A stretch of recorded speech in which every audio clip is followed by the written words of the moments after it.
The alternative Digitalk. Real issues, real talk.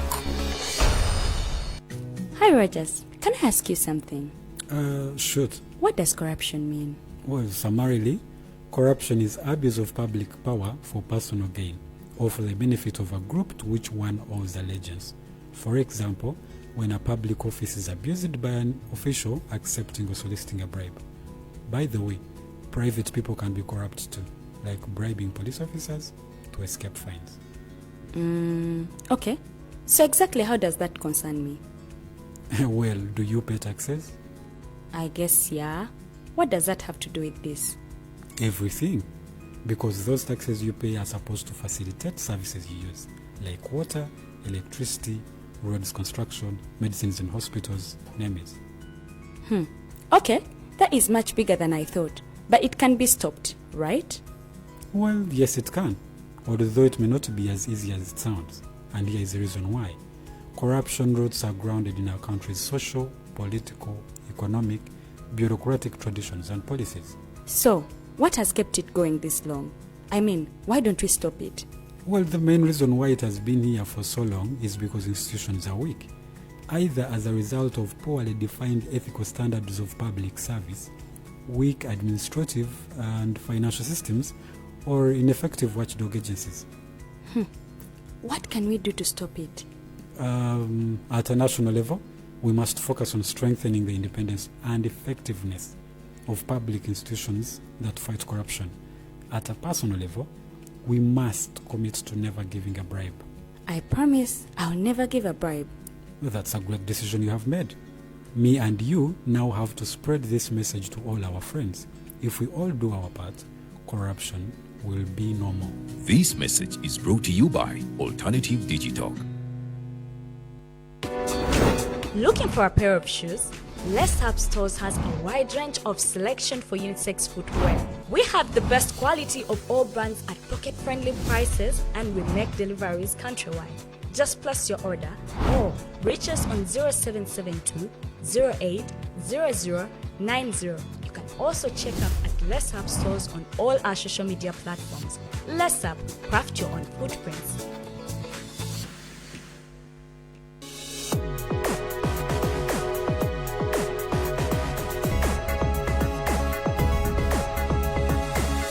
The alternative Digitalk. Real issues, real talk.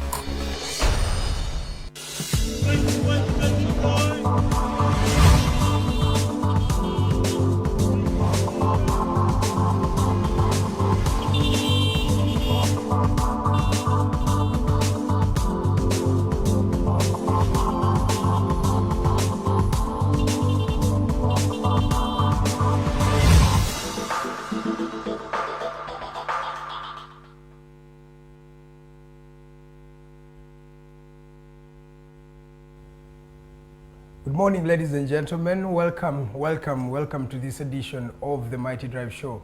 My name is Edgar Matthew Karuhanga. Today is the 27th day of November, 2023. Yes, we are ending this particular month, and of course, we are coming to the end of the year. Not more than around 35 days to the top of this particular year. But thank you so much from wherever you're tuned in from. It's always a privilege, it's always a pleasure having you right here on the Mighty Drive Show. We have a lot of news coming in the country, news coming in from Parliament. We have news coming in from different legislators. Of course, President Museveni also talked about the Balaalo question.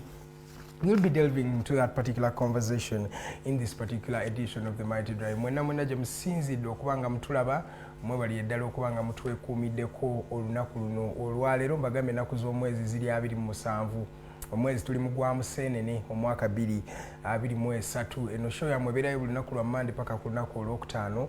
Tutandika ku ssaawa 2 ez'okumakya paka ssaawa 4 ez'akalasamayanzi bwe tunyumizaamu naawe ku mboozi biki ebya bigenda mu maaso mu ggwanga ne wabweru w'eggwanga. Amawulire tulina mangi agava wano naye nga sinayingira mawulire ag'olunaku olwaleero temuwerabira nti olunaku olwaleero tulina omwami bamuyita Engineer Olanya Olenge Tonny. Engineer Olanya Olenge Tonny ono gwolaba y'omu ku bagendo y'omugenyi waffe olunaku olwaleero. Tugenda kuba tunyumya ku nsonga ezigenda maaso y'omu Northern Uganda, particularly tugenda kubeerako mu Acholi twogere ku nsonga za the vast mineral wealth oba kyewaliisa ebyobugagga by'omu ttaka ebiri mu Northern Uganda eyo, naye ate tugenda kutunula n'ensonga eno eya Balaalo n'ettaka. Ajjukira mabegako, in fact kuva mu mwaka ndooza nga 2016 twali tulaba Balaalo nga bagenda naddala mu Northern Uganda bagulayo ettaka, abamu nga batandikayo farms, abalala nga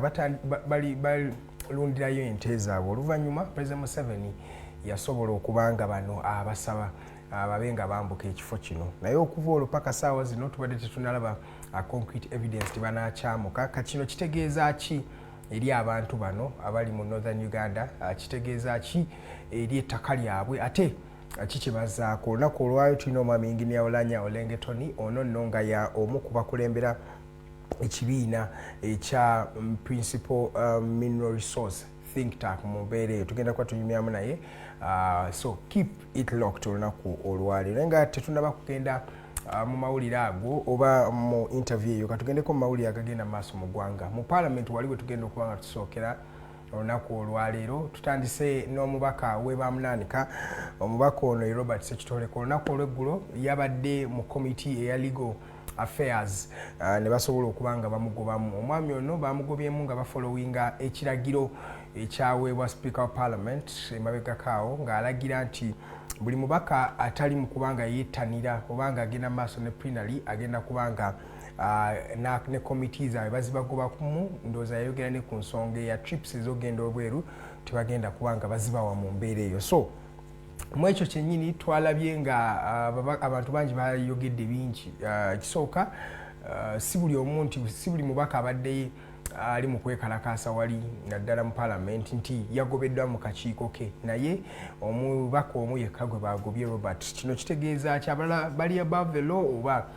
Twalabyeko ndooza ne leader of opposition yabaddeko mu meeting mu committee y'emwendoozi eya government ne speaker yennyini kwe yabadde Anita Among, naye tebasobodde kubanga bamugoba mu room eyo. So watandiseewo endowooza ya subjectivity oba okubanga basosolamu bantu be babanga bagoba mu bukiiko buno. Ate n'ekirala, how legally binding statement ya speaker bweri. Ekyebuuzibwa, speaker wakola okulagira ng'okwo oba wayogera mu njogera eyo nti ababaka abali mu kwekalakaasa tebayitaga kubanga bafuna privileges nga trips, ate ne committees zino zibakoleramu babe nga bazaamuka mangu. Kitegeeza ki?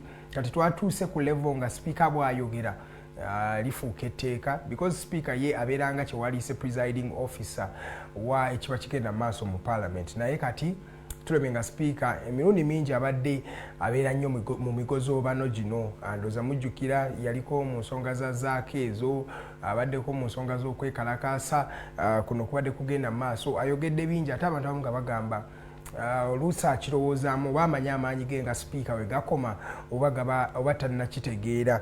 So ekyo kyekigenda maaso mu Parliament. Naye katujire tulabe engeri gye binaatambulamu.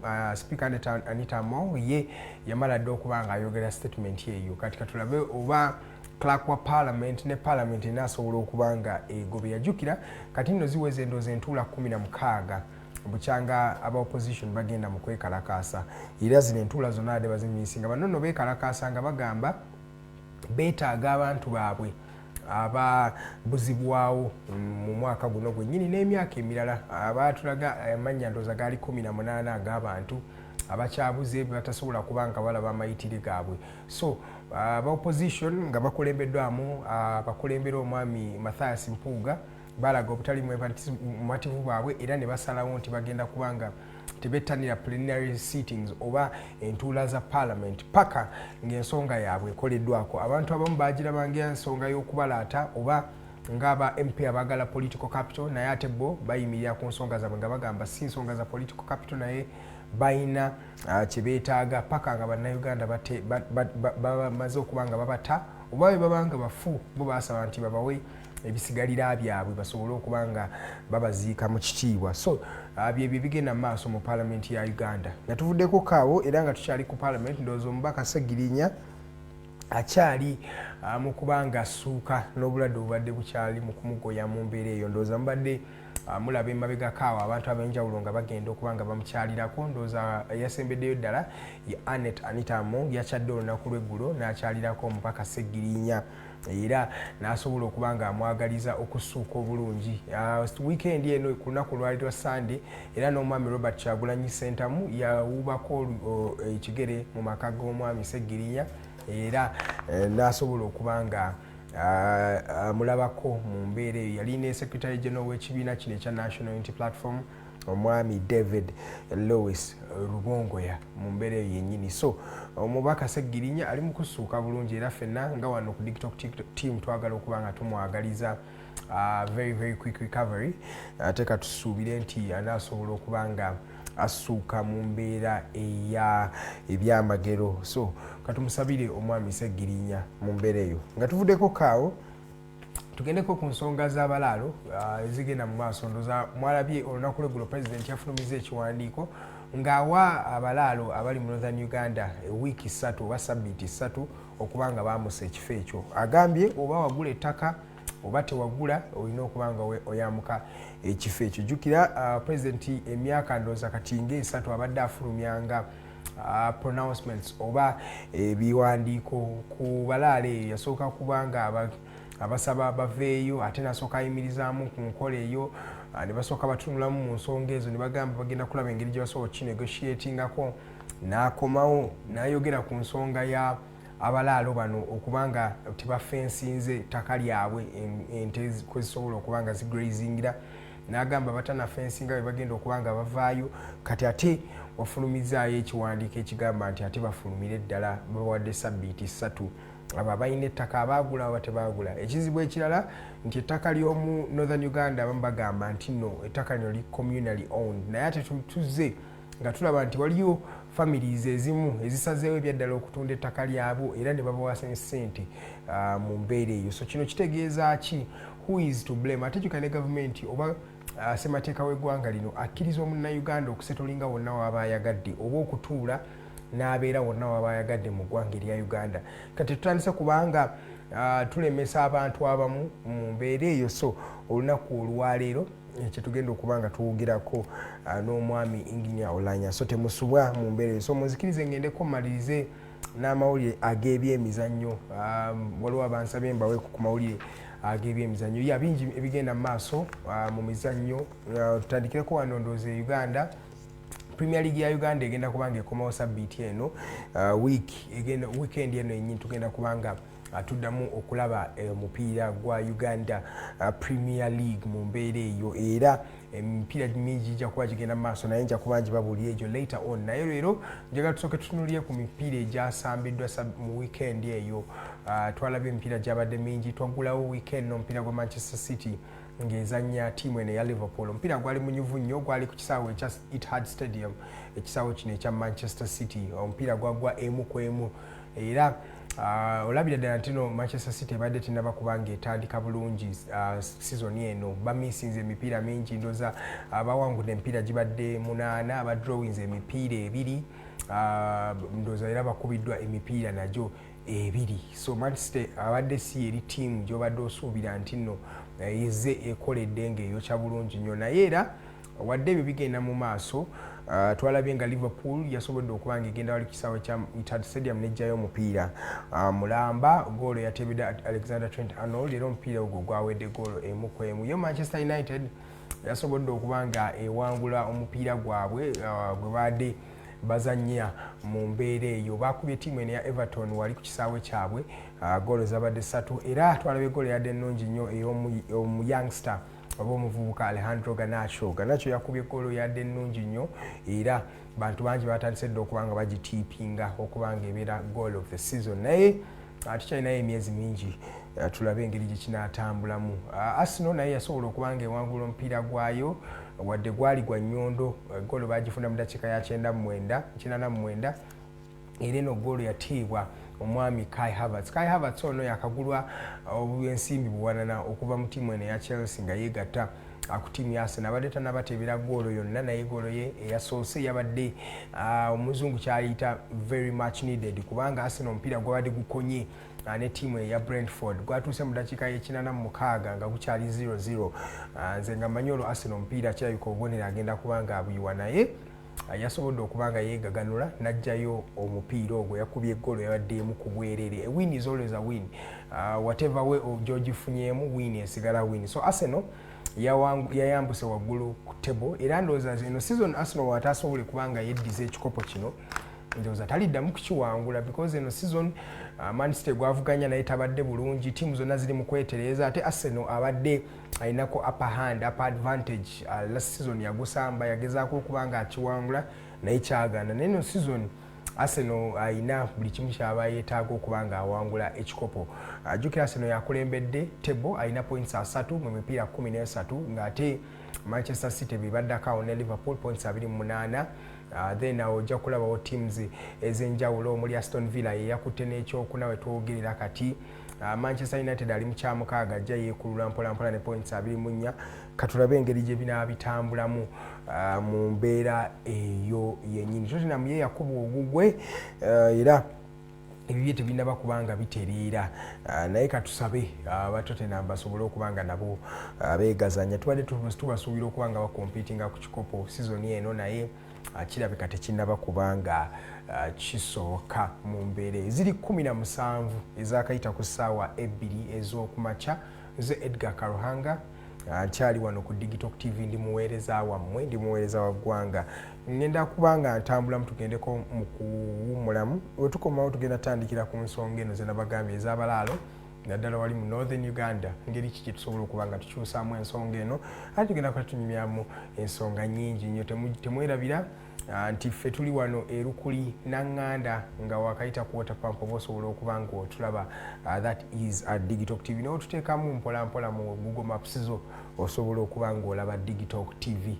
Oba wakatuuka ekipande oba okirabira ddala wano ku along Lukuli Road oba overside za wano e Makindye tubanga wakayita ku water pump yerukuli oba overside ze Munyonyo Konge oba wakayita ku Ndusa petrol station okkirira oba osobola okulaba Digitalk TV. Jangu tukyalireko tuwe ebyokulanga tusobola okulangirako, tusobola okukola live stream, tusobola okukola videography, tukola photography, tusobola okutegekera omukolo gwo bingi bye tusobola okubanga tukolera. So lwaki totwettanira kubira programs director w'ekifo kino Mwami Mukose Arnold enamba eri noti 7 noti M 8 noti 2 M2 amanyaze Edgar. Let's go for a short commercial break. We'll be right back.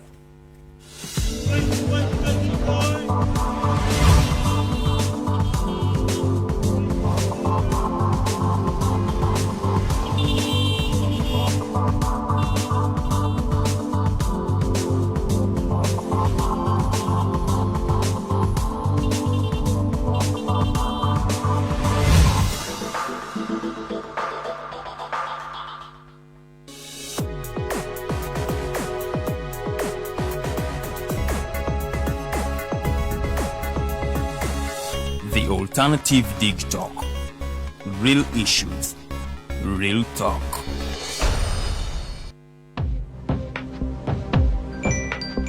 Go to the church, though. Tawali man, what's up? Man, can you imagine people just dump everywhere? Someone drinks water and throws the bottle wherever. Come on, Rogers. What else do you expect people to do with an empty bottle? Simanya now, do you know that plastics take at least 450 years to decompose? What? That's a long time. Exactly, because plastics are made out of a lightweight and flexible material that doesn't decompose easily. And plastics everywhere in the environment cause plastic pollution. What is plastic pollution now? It is the accumulation of plastic waste in the environment, like bottles, polythene bags, straws. All of these contribute to plastic pollution. I have been using them without knowing their effect. Yeah, a lot of people have. Plastics are a danger to the ecosystem, both on land and in water. So how can we overcome this problem? Is there something we can do? Oh yes, we can reduce by minimizing the use of plastics, reuse by repurposing them, or recycle by collecting and processing them into new products. Everyone wants to change the world, but no one wants to change themselves for the world. How about we change our habits for the world? And it starts with me and you. This message is brought to you by Alternative Digitalk. Are you craving for that special meal that will entice your taste buds and leave you with lasting thrilling memories? Look no further. Spice Island Bulenga has got your answer. Natural, fresh and delicious juice, the best meals. Don't miss our daily specials from Monday to Sunday. Pizza Wednesday, Saturday Pizza Bonanza, you buy one and take two. Come dine with us and feel the experience. We are located at Prime Shopping Center in Bulenga, Mitiana Road. For inquiries, call us on 0704111720. Spice Island, we treat your cravings. Looking for a pair of shoes? Les Up Stores has a wide range of selection for unisex footwear. We have the best quality of all brands at pocket-friendly prices, and we make deliveries countrywide. Just place your order or reach us on 0772 080090. You can also check up at Les Up Stores on all our social media platforms. Les Up, craft your own footprints. Hi, Rogers. Can I ask you something? Shoot. What does corruption mean? Well, summarily, corruption is abuse of public power for personal gain or for the benefit of a group to which one owes allegiance. For example, when a public office is abused by an official accepting or soliciting a bribe. By the way, private people can be corrupt too, like bribing police officers to escape fines. Okay. So exactly how does that concern me? Well, do you pay taxes? I guess, yeah. What does that have to do with this? Everything. Because those taxes you pay are supposed to facilitate services you use, like water, electricity, roads construction, medicines in hospitals, name it. Okay, that is much bigger than I thought. But it can be stopped, right? Well, yes it can, although it may not be as easy as it sounds. And here is the reason why. Corruption roots are grounded in our country's social, political, economic, bureaucratic traditions and policies. So, what has kept it going this long? I mean, why don't we stop it? Well, the main reason why it has been here for so long is because institutions are weak, either as a result of poorly defined ethical standards of public service, weak administrative and financial systems, or ineffective watchdog agencies.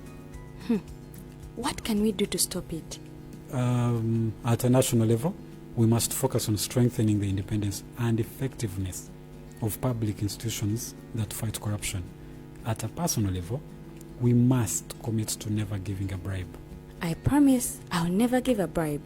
Well, that's a great decision you have made. Me and you now have to spread this message to all our friends. If we all do our part, corruption will be no more. This message is brought to you by Alternative Digitalk.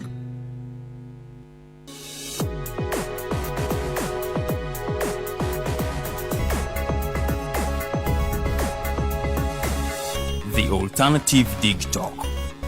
Real issues, real talk.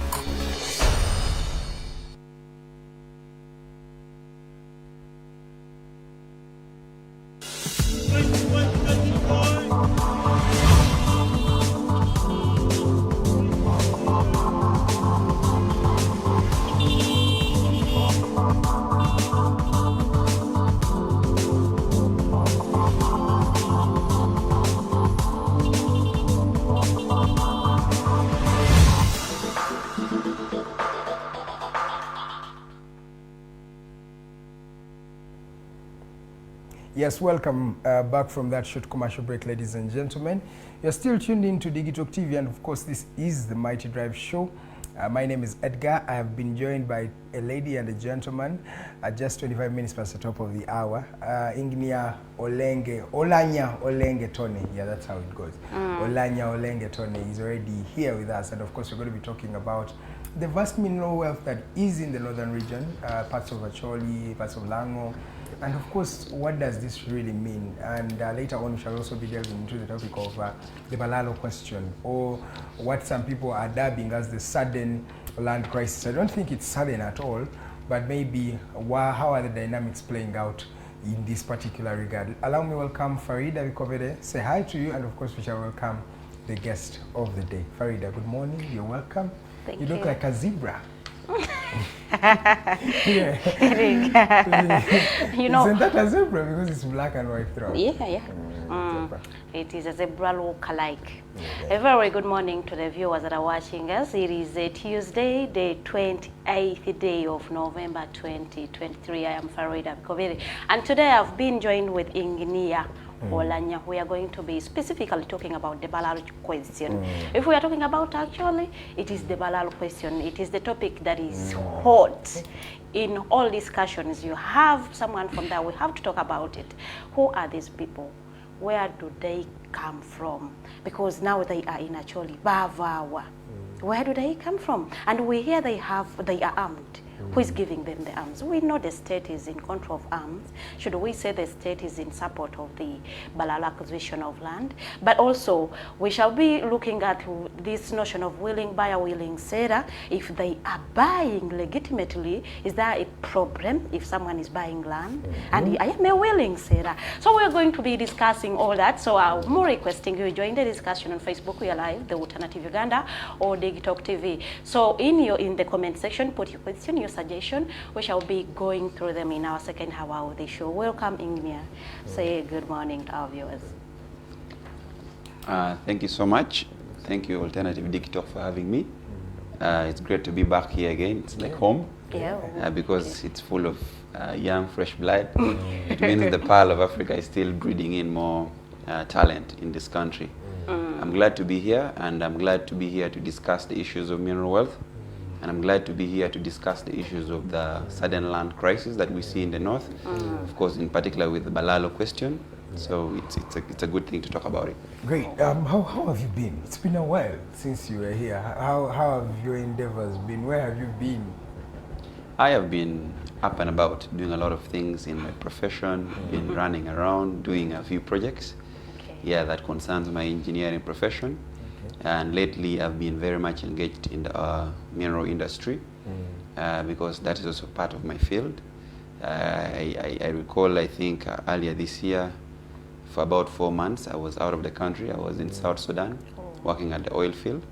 So when I returned, I put up an interest also to do some comparison and see, because South Sudan has at least been in the oil exploration for quite a long time. Yes. They are seniors to Uganda in this field. So I picked a few things, and I thought there was need to have a discussion also in regards to the management of the oil industry in Uganda. Yeah. Okay. I also read Principal Mineral Resource Think Tank. Do you want to just explain what that means to the viewer? Yeah. When I returned, I quickly thought of an idea and an initiative to put together young brains, young engineers, young professionals, could be in a different field, but as long as we have a same thinking, to put up a research and a communication platform that we've called the Mineral Resource Think Tank. Our emphasis is basically to create platforms for debate and engagement, basically intellectual engagements, and of course also interest researchers in these fields that we feel are less talked about and less knowledge is given about. Yeah. Okay. So we formed this platform, yeah. So it's a mineral resource think tank. You're talking about all minerals, gold, oil, or it's a particular thing that you're looking at? Specifically, mineral, if you talk about mineral resource, oil is just one item. Yes. And when I tell you more, you'll be shocked that there are other minerals or there are other wealth or natural resource wealth that can be exploited and actually can pay off before oil, and actually can run the economy of Uganda in terms of the budget for the next 10, 15 years, surprisingly. Without having vast impact on the environment like oil? Actually, much greener energy. Okay. Yes. What are those minerals? We would love to learn. When we commissioned our research work, it's still work in progress, but at least I can discuss it here because we've done a conference. We held the first Acholi Mineral Wealth Conference that was in Boma Hotel in Gulu on the 15th of November. And when we're putting up this initiative, many people laughed. And they were like, what are these people thinking about? And I remember big shots in government. Some big shots in government were like, we're still talking about Balaalo. Where are these young kids going? Where are these young boys? Why are they moving to talk about minerals? Yes. Okay, so there was a shock, and there is still a big shock among the big shots in the country, the very big shots in the country, I may say, that they seem to fail to understand why we are discussing minerals at a point when they think the narrative should be talking about the Balaalo. Yeah. Yeah, and we're doing it purposefully because there is a close and there's a thin line between the Balaalo and the mineral crisis or the mineral resources. So when we issued our research and an investigation, we itemized this into different districts for the 8 districts in the Acholi sub-region. And then the other teams that have gone now to do other works in West Nile, have sent teams in Karamoja, team led by Hanest, doing investigation. Okay. Yeah, and we're trying to do as much as we can so we can map out most of the things. But the research work that is completely about 90% done is the one for Acholi sub-region. And I can tell you that there are things that are not being discussed, there are things that are not being brought to the media, and it's a good platform to share them. So let me give, for example, you were talking about energy. Yep. And you talked about oil, and you say oil has, of course, everyone knows oil has environmental impacts. Yes. And the wins and the losses are there, okay, that you must weigh in. But there are greener energy that can even do better than oil, that can run this country's economy. I was born in a district called Kidgum, and in that district so happens to be a mineral called graphite. Graphite is in Orom sub-county. Surprisingly, it's even named after a white man now. It's called Orom Cross Graphite Project. That graphite is one of the biggest graphite deposits across the world, and it's the purest. The results that were released 3 weeks ago from the UK, the company that is doing the exploration is called Blancover Resources. It's a UK-based firm, but of course they bought the shares from the company called African Consolidated Resources. So of course I'll delve into the issues of the legal implications and the agreements that were signed by with the people. So that graphite project, it has the purity of the graphite flakes. It is, China says is 99.96 because they took samples to different labs. The UK lab, the Canada lab says it is 99.9% pure. Then the Australian lab also puts it at that nice rating of 99.98%. So it's one of the purest that we can ever have. China also does exploration of graphite, but they don't have it to this extent. Now, graphite is one of the biggest, actually forms the key component, over 80% of the components, that is a global mineral for the global green energy transition. You've been hearing in the Energy Week talking about green energy. So graphite is a form of carbon that is used in the production of lithium-ion batteries. Basically, in layman terms, the batteries used in electric cars. So you can now see the wealth that the people are sitting on in that area. Now that is one area that people don't use charcoal. Okay. Yes. Like, what do they use? You know, graphite is a form of carbon. Literally, if you see the process of making briquettes, you can just make lamps from the soil and then dry it, and then you can, you get what I mean? You can use it. So graphite that is in Orom sub-county in Kidgum district is in large quantity. It's covering over 50,000 hectares of land. It's along the rift of the Orom mountain, or Got Orom as it's called in Acholi. And it's a big project. Now, the concerns that were raised, I went to the site myself just 4 days back. I was in Orom. It's a remote area. The community there looks marginalized. It's between the border between Acholi and Karamoja. So from this side, they don't know. When they go to Karamoja, they tell them, we don't know you. They come to Acholi side, there's also that contradiction. So it's like a marginalized community.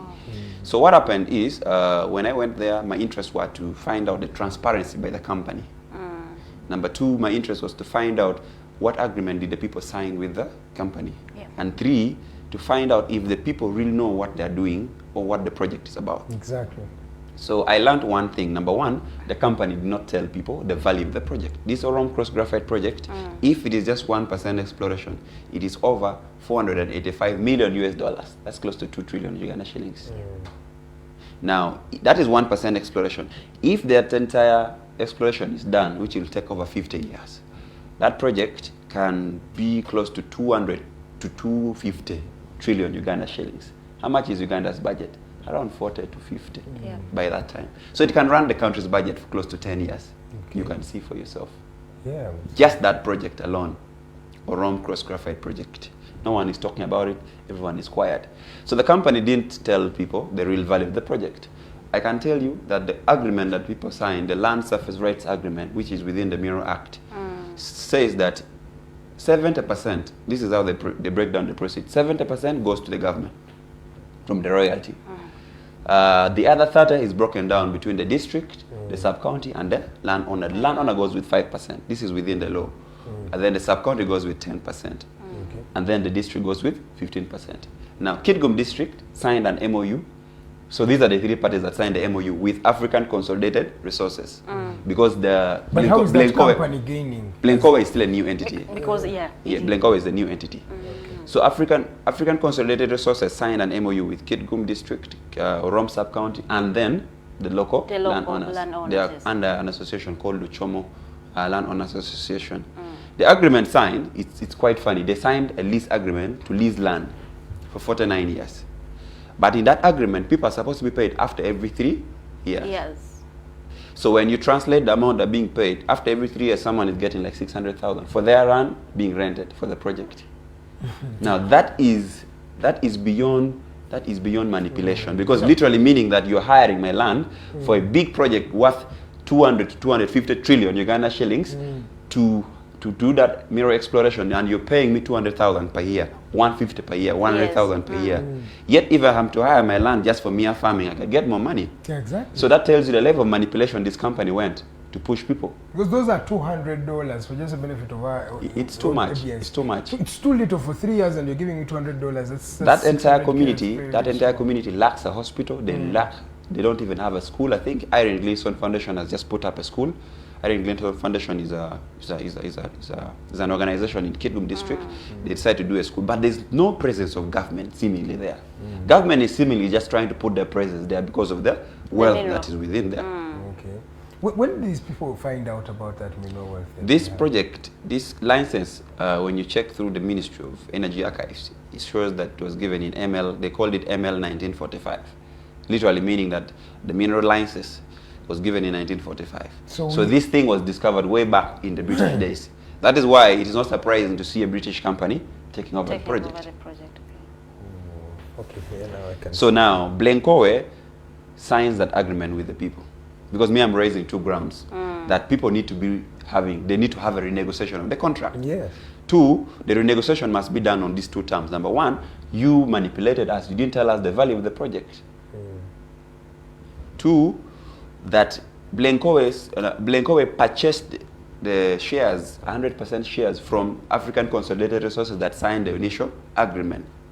But they did not consult the key stakeholders. They didn't consult the district, neither did they consult the people who are the landowners. Yeah. Now, that does not make the contract valid. Because it's like, I am renting your house. I cannot lease your house to another person, minus contacting the landlord. The landlord is the one who gives rent. So there are those issues that we're trying to mobilize legal teams so that we can have a discussion. If Blancowe does not want to renegotiate the contract to the best of the people, we have at least 2 good grounds to push them to court. Okay, that is just one of the vast mineral resources that are there. And this is just one bit of the research that you've conducted, right? What are other research findings that you have conducted there, and what have you found out? Because now that is already surprising to many of us, because if a company knew that there is wealth in 1945, that's a very long time ago, and people of this place are not even gaining up to now. It's 2023. Where has that money been going from 1945 up to today? So basically, there are processes in mineral explorations or mineral extractions in the extractive industry. They give you a license for an area, maximum 300 square miles. Then you go to do your exploration just trying to do prospectful search. So there is a political talk that when the government overbought, because the British left all these maps, the maps detailing every mineral wealth, but up to now it's missing in State House.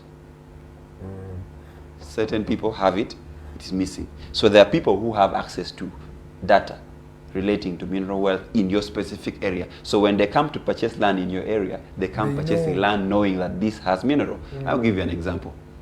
When the mafias went and bought land in Oima, and compensation came for the oil and gas in sector, how much was the plot being paid for? 100 million. Where were the locals? They were pushed out long time, not so? Yeah. So they come to buy land. I call them the mineral mafias. The mineral mafias come to buy land from unsuspecting locals. So you sell your land without suspecting that the land is having minerals at a very cheap value. Yeah. Okay?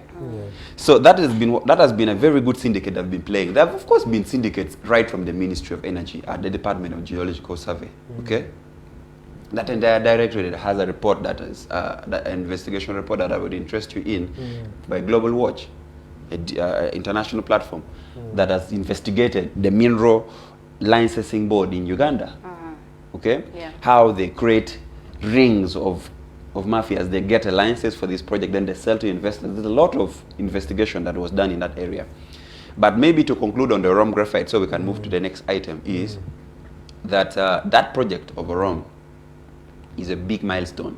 But my disappointment comes that the traditional leaders, the company, Blancowe Resources, that is now in charge of the project, is not engaging the relevant stakeholders promptly. The company has not engaged very much the traditional leaders in our customs, the Acholi customs. That's why you're hearing the Balaalo chaos. Yeah. Land is held customarily according to the customs of the people, and our customs are very clear. When you're holding land, you're holding in trust for those who have died, for those who yet to be born. You who is alive, you're holding for those three parties. You're just a steward. You're just a steward. You're not an owner. You're not the owner. So basically, for you to sell land or for you to give authority to land or land rights, you must consult with the different stakeholders. So when maybe the locals consulted and they were given and by the way, they're actually selling land. They're selling land. We'll go into that. We'll go into that. But these boys are selling land. We'll go into that. We'll go into that. You see, they're not consulting traditional leaders. They're not consulting relevant stakeholders that are involved in this. The people or the public, the landowners, the Lochomo Landowners Association is not being consulted deeply. They are being manipulated. For them, they think they've gotten a good deal because you paid some money that you did not expect to get. Yeah. They don't know the value that this is it. Of course, I don't want to blame the leaders in the district because certainly they lack capacity. They may not have the knowledge that I do. So those are the areas. And then, of course, you find that Blancowe, instead of making sure that the people of Kitgum or Orom in particular have an impact or have a feel of this project, everything is being done from Kampala. Blancowe paid off close to $50,000 to simply have a presentation and speak at the Mineral Wealth Conference in Kampala some 3 weeks back. Blancowe, when the results of this of the graphite investigation from the labs were released, they held a big conference, they held a big celebration in Kampala, spending close to 100+ million. Nothing like a celebration in Orom, nothing like a celebration in Kitgum. So And there the is already locals- a shift. And the locals benefiting from the employment. The only thing that has happened, Blancowe says they're going to start construction of the factory next year. I went and visited the site. For what I saw with my eyes, they're doing the base camps and all that. They say in their communication on their website that they've given 2 tractors to the community. 2 tractors, you can imagine 2 tractors. That is like 100 million or 120 million just. And then they say they're going to give scholarships to these people to study. And then of course the people also raise so many concerns that they've promised so much and have delivered very little. So for me, as a think tank leader, as the principal of that mineral resource think tank, my interest is the people must be given their due share. They must not be manipulated. The people must have every information about the company, about the exact value on the world market for this mineral wealth. Exactly. Yeah. Let's move into the other mineral wealth that you're talking about. We looked at graphite. That is something we did. Graphite is just and by the way, I element. think if people have not listened to that submission, because it's an eye opener Yes. to the reality of what is happening. Yeah. Which other mineral resource do we have? Let me give you an example. I'm going to give you scenarios that relate to the crisis that we're talking about. Yeah. Neighboring district after Kitgum is Agago. Agago is where the Chief Justice comes from. Agago has rich mineral wealth. First of all, there's one thing that we need to understand, that there's there's a lot of opaqueness and syndicate in the mineral industry. Yes. It's not clean. You don't know. Okay, We you don't know. We don't know the information. So there's a lot of surrounding information it. censorship. Yes, that's the thing. And we're coming to solve that same gap, okay? Because there's access to rights with the access to information within the law, okay? I can write and you must give me information. You don't give me, I can take you to court. So we've been accessing information through our sources, through even government portals. Agago has mineral wealth, right? Because Agago is neighboring Karamoja. It has gold stretch that comes from Karamoja. Agago has minerals called mica. Mica is used in these lights. It's used in electronic devices. It's a precious or rare earth metal. Agago has mercury. Now the interest is going to be in the mercury because mercury is a heavy metal. It's a poisonous metal that when you have it traces in your blood, you're going to have issues with your liver and heart.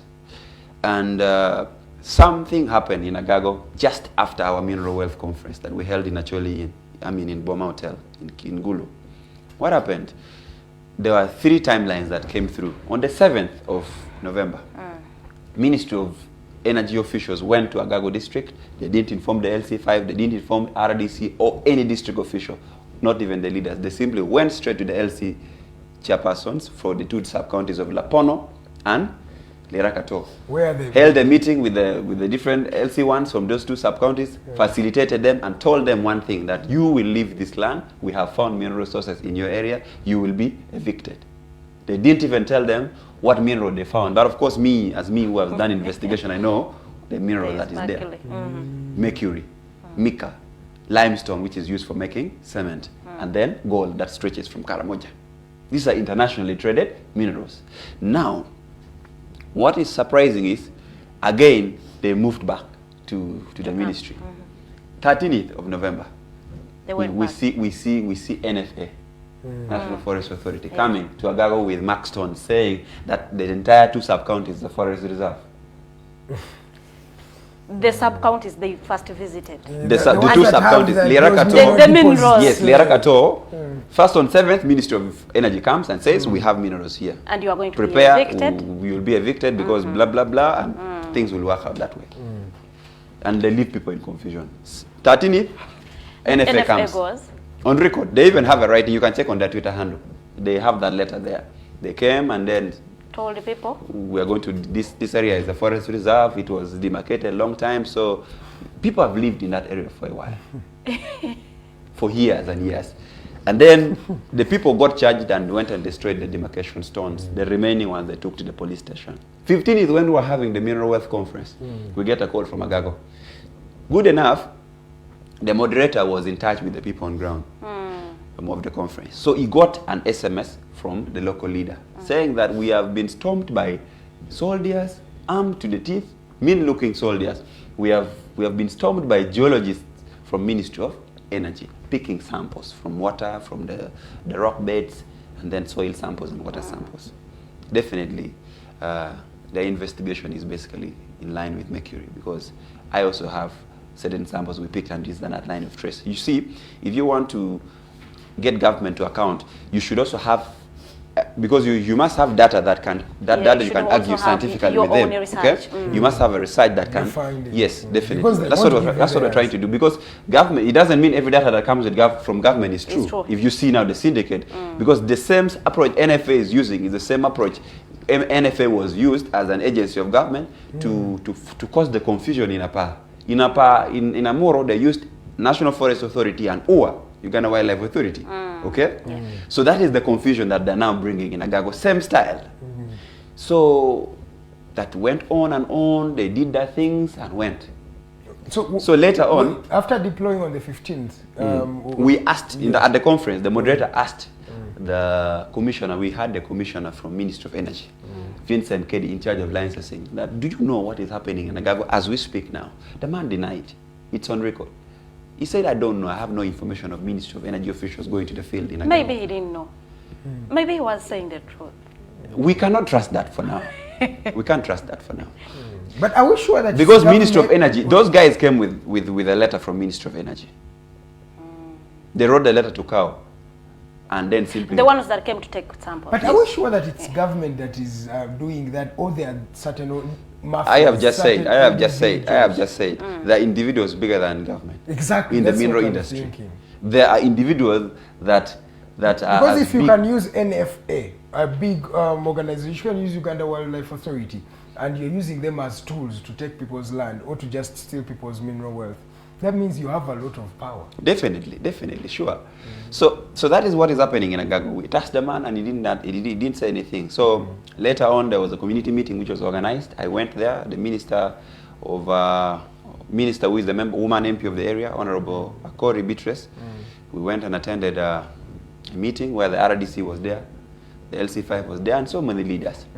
And I happened to speak as someone with knowledge in that field, and I clearly told them what they should expect.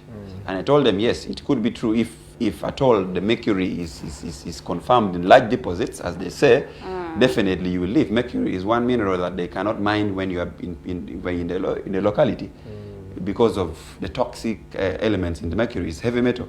You can't have it in your blood. Actually, mercury is used in extraction of gold. You've been hearing stories in regards to people in Karamoja being poisoned because of mercury use when they're trying to extract gold and silver. So it's a very poisonous metal, but of course it's highly valuable in the world market. It's used in so many areas, in clinical medicine, in clinical equipment, it's used in telecommunication masts, it's used in a lot of things. So of course that one is when it's purified to a very, very low extent, diluted to a very low extent now. So that is what is happening in Agago. I clearly told the people my advice was, and I still stand, that you don't sign any agreement with anybody. As of now, don't put your signature in any land deal as of now. That's what I told people in Agago. That's what I'm advising people, because the speed at which things are moving, you don't clearly see it. But have these people talked about compensation? Because if the truth is... For Agago, the debate is as you see it. They came informed and said, prepare. There is no notice of maybe you're going to sign with you an agreement. For now, they have not discussed that. But of course, it's within the law that you must seek consent, because land on the surface is owned by the owner. Yeah. The base is the one which is underneath is owned by government. Oh, okay. Yes. So government is also in its right. Yes, government is in its rights. The amendment of the law about land usage clearly says that if it is for exploration, they can do exploration minus your consent. But now if you come to pick samples, that is now you're picking samples from my soil, from my land. You must now sign an agreement with me before you do that. Yes. So Blenkowe actually is picking like I'm not samples. yet taking your land. I'm just trying to see if this land is worth That is why taking. government was doing aero exploration, doing with planes. But when you come to the surface and you want to pick my samples, pick large samples, because they don't pick small samples. I mean, you're already taking what belongs to me. It's mine. Okay. So that is basically the situation we have on ground in Agago. As we return from Agago coming to Gulu, the next day we are here in Kitgum. Kitgum, same team. They went to Muchwini sub-county and they're saying, there are minerals in your area, we want to talk to the LC ones and engage the community and prepare them. One thing that stands out is these people from the Ministry of Energy do not want to tell the people what they have found. They don't want to clearly say, we have this mineral in your area, this is what you should expect, this and this and that. They simply come and leave you in an opaque situation and say, we have found minerals in the area. And leave it at that. So you can see the level of information censorship. They don't want to speak about it. From Agago, from Kitgum, we are told now they're in Lamu. Of course, in Kitgum, if you see the map, Kitgum has the graphite that we talked about, then they've run to Muchwini, but in Namokora sub-county, in Ogili sub-county, there's uranium. Yes, there's uranium, and I'm glad that government consented to that information, that they accept that there's uranium in that area. And uranium, you know, they use for nuclear warheads, they use it for nuclear power plants, for generating electricity. So these are things that are in the shifts. So you find that in every area we moved, at least there's something. That there's something that now relates, that I wanted to bring into this debate, the relation between the mineral wealth that we have vis-a-vis what we see with the Balaalo question. Wait, before we even delve into that discussion, that's where we're going to go for a short break. But also when we come back, I want us to look at the issue of this being a very rich place, but ironically, the people are maybe the poorest in this country. How does this work out? You have a place where these people Maybe are before we go to the break. Yes. This is a notion that has been created, that the people of Acholi are poor or the people of the north are poor. There is absolutely no way you can say the people of northern Uganda or Acholi is poor when they have all this wealth. When they have the land, when under the land they have minerals that can run this country's budget for the next 20 years, leave alone oil. Because even the question of oil, we have the largest oil deposit. So should we say they are robbing? So it is basically a mind game. It's a mind war. It's a psychological warfare that tell them that you're poor. Create it in their mind that they're poor. Make them accept that they're poor. It's a vulnerability kind of fight. No, but it's a mindset war. I do not agree. I don't really believe it is a mindset. I don't agree. It's a mindset war. Isn't it a reality? Let me tell you because this. You go to Karamoja today, really. If you are poor, what is the gauging of poverty? Do you gauge poverty? Because if I am rich, I may not have the cash, but I can have the asset for the cash. So I'm not poor. I can tell you it is on authority that the people of the north are not poor as they say we are poor. That is the truth. Maybe what we can be arguing about is maybe the state making it intentional for them to be in that state. Yeah, of course, those elements are there. That's why I was explaining. Because for me, I think it's just intentional. Have you such that they can that be easily manipulated when it comes to okay, not everything that is robbed, but most of the things that are robbed from this country are robbed from Karamoja. Let me give you an example. When you sit in Kitgum, you see planes or aeroplanes going over Kitgum, coming from that side of Karamoja. What are they carrying? Gold. Do they pass via Entebbe? No. But if you look at the exports in this country, you will see that gold is not among the key exports or contributing to the GDP. When you go to the Dubai gold market, you'll find that gold from Uganda is in abundance. So who are the mafias? They're not declaring the gold wealth. So Karamoja will be keeping, they will keep the people poor, but they are rich. So if we create this civic awareness, the cautiousness in the locals, because my intention is for our message from the Mineral Resource Think Tank to go to the last man or woman standing in the north. Okay. I want the message to sink to the last person. Olanya Olenge Tonny is the one who is with us today. He has given us a lot of insights on what is happening in that part of the country.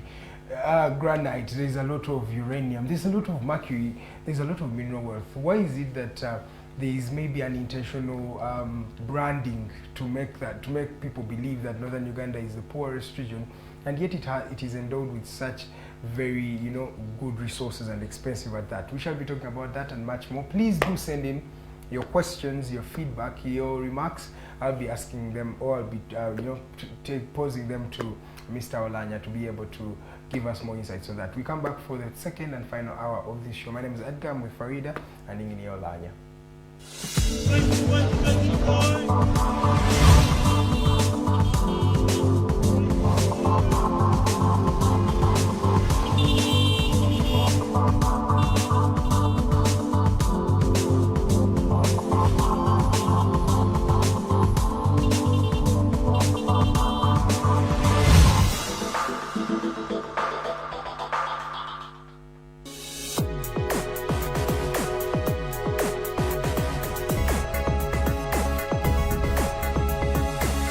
The Alternative Digitalk.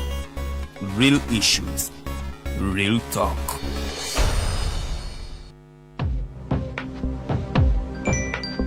Go to the church, Tawali man, what's up? Man, can you imagine people just dump everywhere? Someone drinks water and throws the bottle wherever. Come on, Rogers. What else do you expect people to do with an empty bottle? Simanya now, do you know that plastics take at least 450 years to decompose?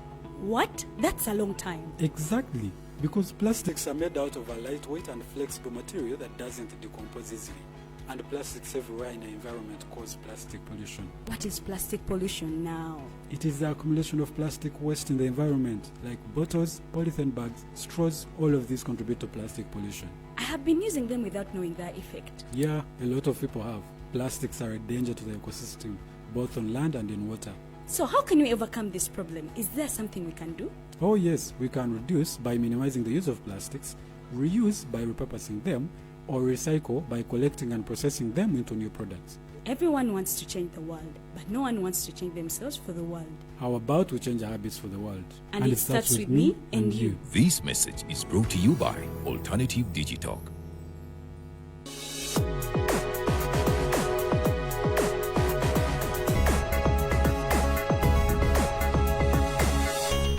Alternative Digitalk. Real issues, real talk.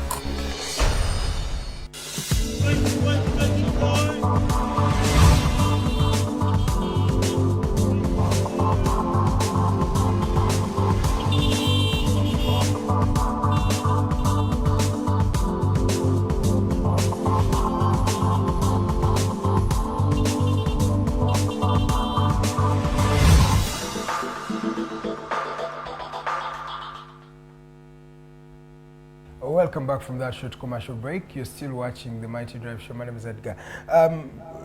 Olanya, as we are going to the break, you are talking about how this poverty is manufactured or branded, but it's not the actual reality.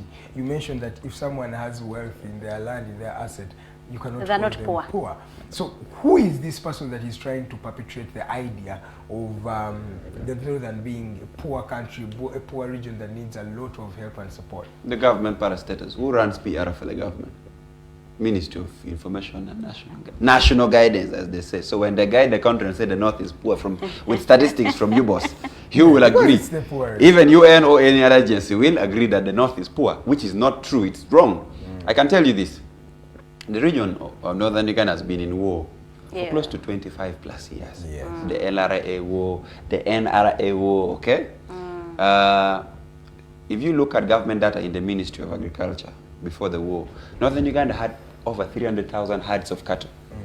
We were receiving a lot of money in foreign revenue. Northern Uganda was the biggest supplier of the British dairy, the British beef industry.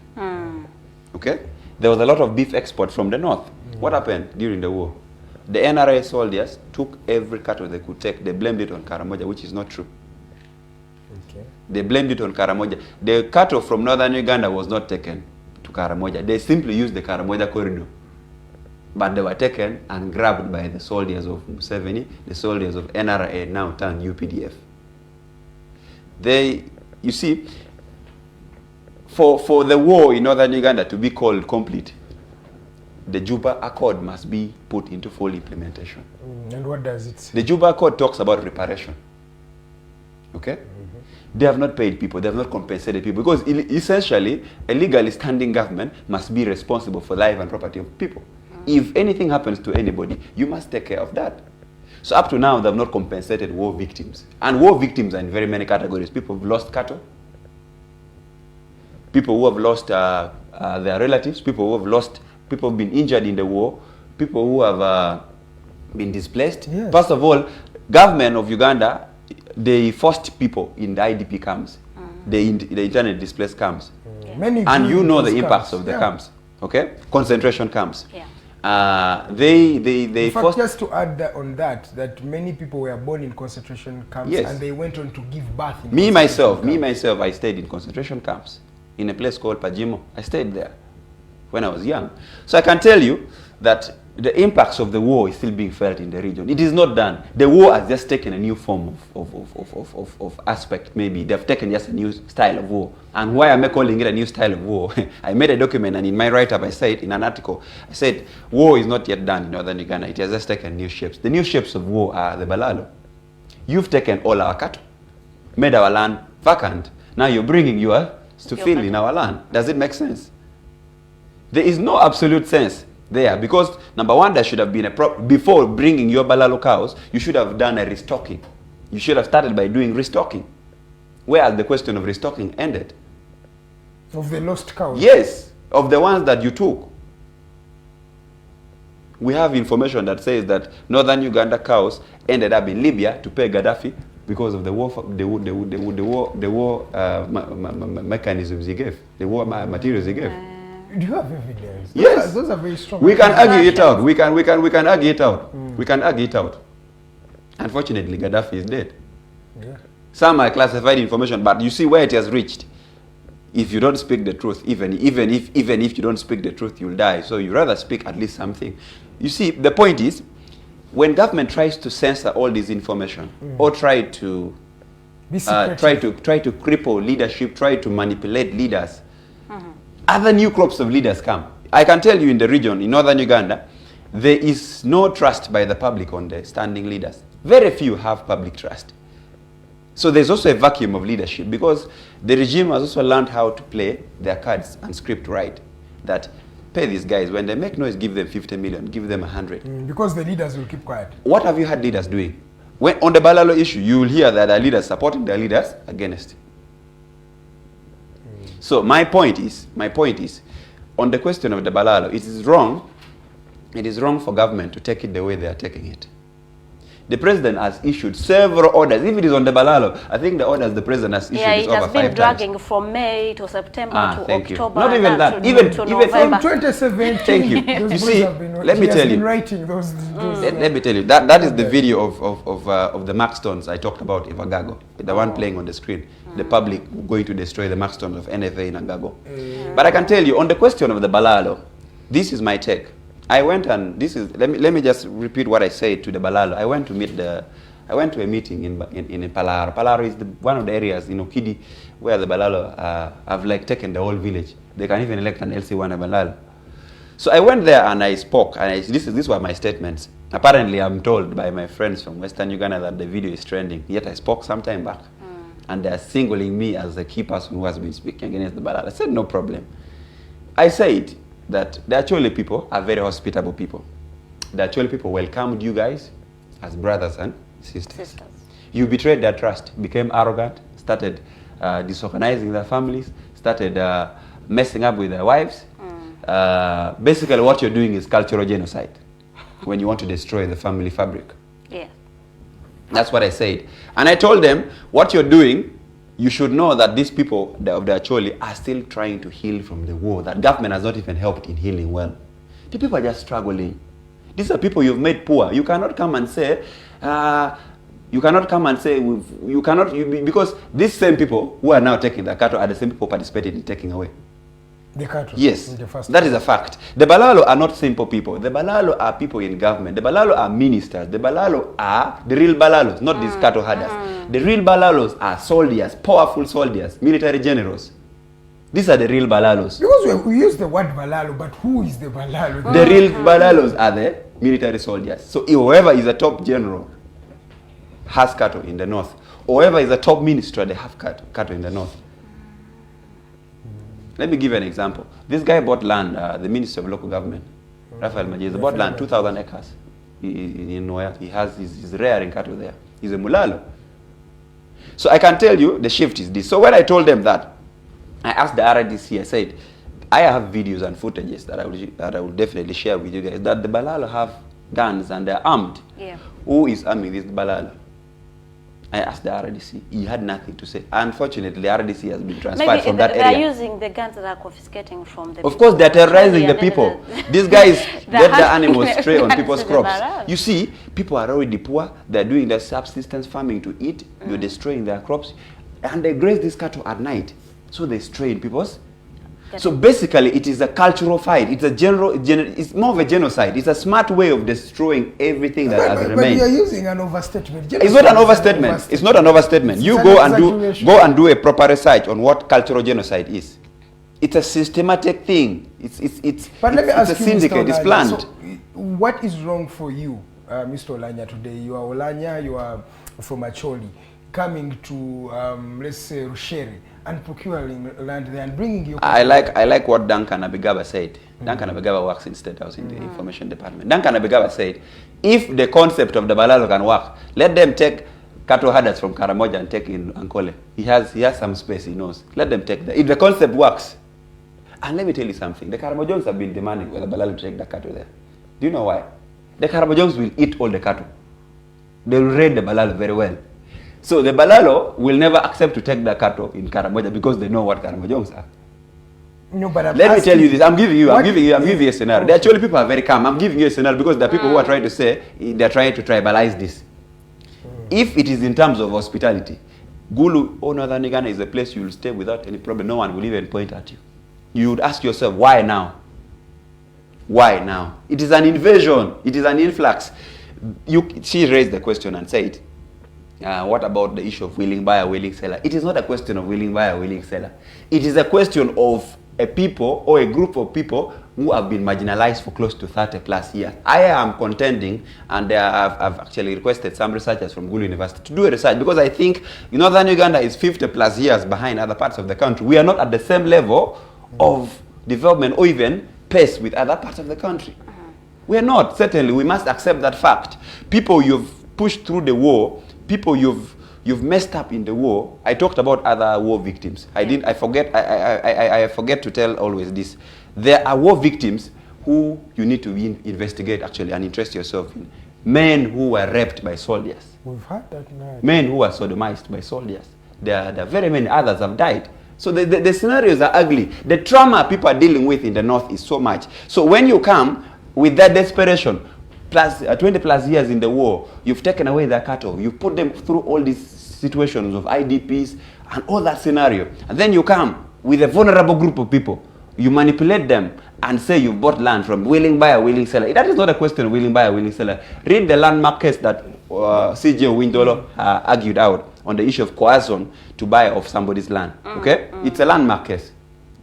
Precedence has been set on it that you are buying land from somebody who is vulnerable or somebody who is coerced. There is a possibility of being nullified. Actually, there is a case, a landmark case ruling, also on the issue of customary land. I want to tell you this, that customary land cannot be bought. And the trust, you see, the customary land ownership is a very simple and complex scenario also at the same time, because it is held according to the customs of the Acholi people. For you to be a customary person in Acholi, you must first be one an Acholi. Are you being patriotic? I'm being patriotic, but that is what it looks like you're listen, being do you know, tribalist. I'm asking you this question. It is called customary, Land. and the law says it's the land held according to the customs of the people. Who are the people? The Acholi. What are the customs? You must be one and Acholi to own customary land. Two, you must, that land is held in trust by the people alive, for the people who have died, for the people to be born yet. Yes. So for you to sell that land, you must consult those who are yet to be born and those who are dead. We have very so is it possible? Is it no? Listen. You're missing the point. Let me drive my point. So for you to sell that land and for the sale to be legally binding, you must consult all these three parties. If you fail, that means you cannot buy that land. What you've bought is air. The court ruling is there. I don't know whether you've read that case. It's a Supreme Court ruling. If you bought customary land, you bought air. It is clear. It is not me who did it. It is within the law. I am not the one who wrote the customs of Acholi people. Is it demonic for me to wake up today, get my money, and go procure land? Perfect. Let me tell you this. Is it the wrong? Economy of As a Ugandan? the Gulu economy is run by people from Buganda, people from the West, and so many other people from Uganda, from other parts of the country. It is very okay for you to walk to the streets of Gulu and buy a plot of land, but they can never allow you to buy customary land. If you've just bought land and you may be using rice to surface, maybe to fatten your cows, you will definitely leave. I'm telling you, it is just time. But the question is, Engineer Olanya. Let me tell you this. This is the level of manipulation that these guys of the Balaalo complicate situations for people, local people, to get land title. But these guys have a title. They can get land title in the space of a week. When they go to buy this land that they say they are buying, which is wrong, they go that day. That is the same day that the sub-county leadership will sign for the land committee. LC1s will sign. Every entity will sign that day. Have you been through the process of getting a title? Yeah. You will know what I'm saying. So the syndicate is being run and done by people from Ministry of Land, of course, in connivance with these tough Balaalos, the big shot Balaalo. And let me tell you, there are people who are arrested for even trying to push the presidential directive to implement what the president has said. Locals. And they are currently, yesterday they produced them in court after spending 6 days in prison. They were arrested by soldiers. Now, officially, all the Balaalos have deployed soldiers in their farms. Officially now, there are soldiers guarding all the Balaalo farms in Acholi sub-region. But I can tell you, it is just a time bomb. It's a ticking time bomb. That these people do not understand how complex that Acholi society is. This is a society that has seen war. So it means that they can easily get back to war. Exactly. So they should shape this Balaalo thing with a very strategic national interest. That, first of all, the question of trust is now off. I will tell you this is the political conversion of this. The people have actually voted for NRM and President Museveni with one question. And what is that question? Can we trust you again? So how can we trust you with our future when our land is going, when you're bringing your people? Because the Balaalo people are the president's people. That's what the president even said in his letter. If you read several of his letters, he said these people are from Rwanda, some were expelled from Tanzania, Magufuli expelled them, others came from DRC, others, you get it? Yeah. These are his people. So I will tell you this as a fact. There is a growing sentiment even in the government. This is to answer your other question. It might be classified, but I tell you, there's a growing sentiment within the state that non-nationals must be pushed out. The Banyarwanda factor.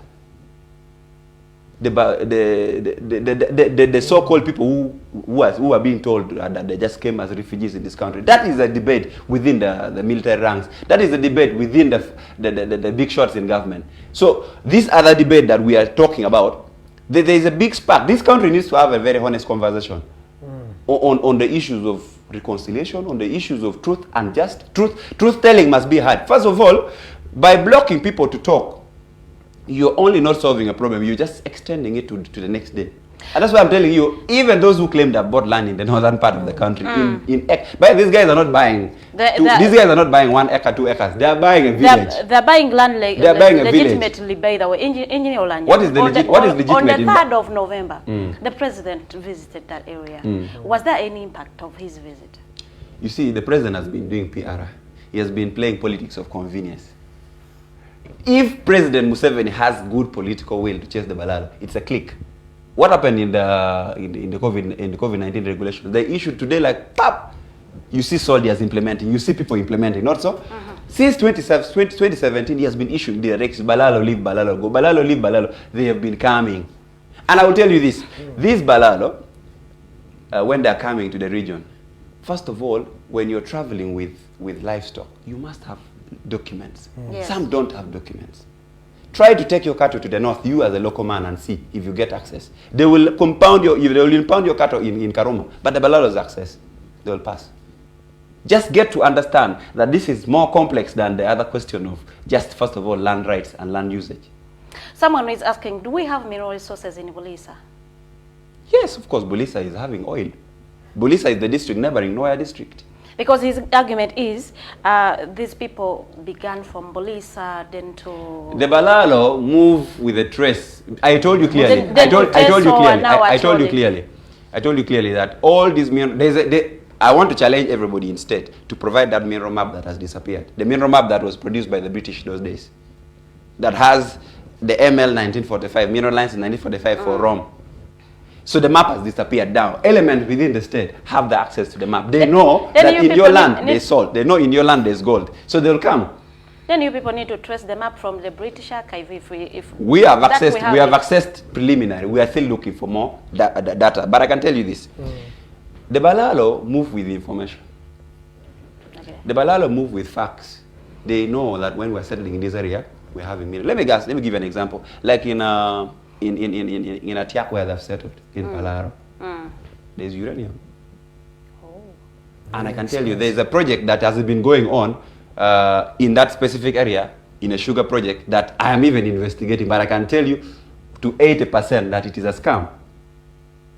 Which area has gotten rich with sugar project? Is Busoga rich? Are they not suffering with jiggers and all these problems? Yeah. Kadaga has been there, not so. Are struggling with the sugarcane project. In the Acholi sub-region, there's a sugar project called Atiak Sugar Works, held by Amina of the Real Investments. But I can tell you that that project was brought to help women from the war victims women, people who've lost husbands, people who are suffering with diseases. And up to now, they use the women's IDs, okay, to form the cooperatives for this sugar project, to get land in thousands of square miles, okay? Government has been funding this project. They called it public-private partnership with L'Oreal, which does not. There's a lot of scam there. Why do I call it a scam? Government has pumped close to 1 trillion shillings, close to 1 trillion. But up to now, my dear sister and brother, there is no crystal of sugar that has come from Atiak Sugar Works.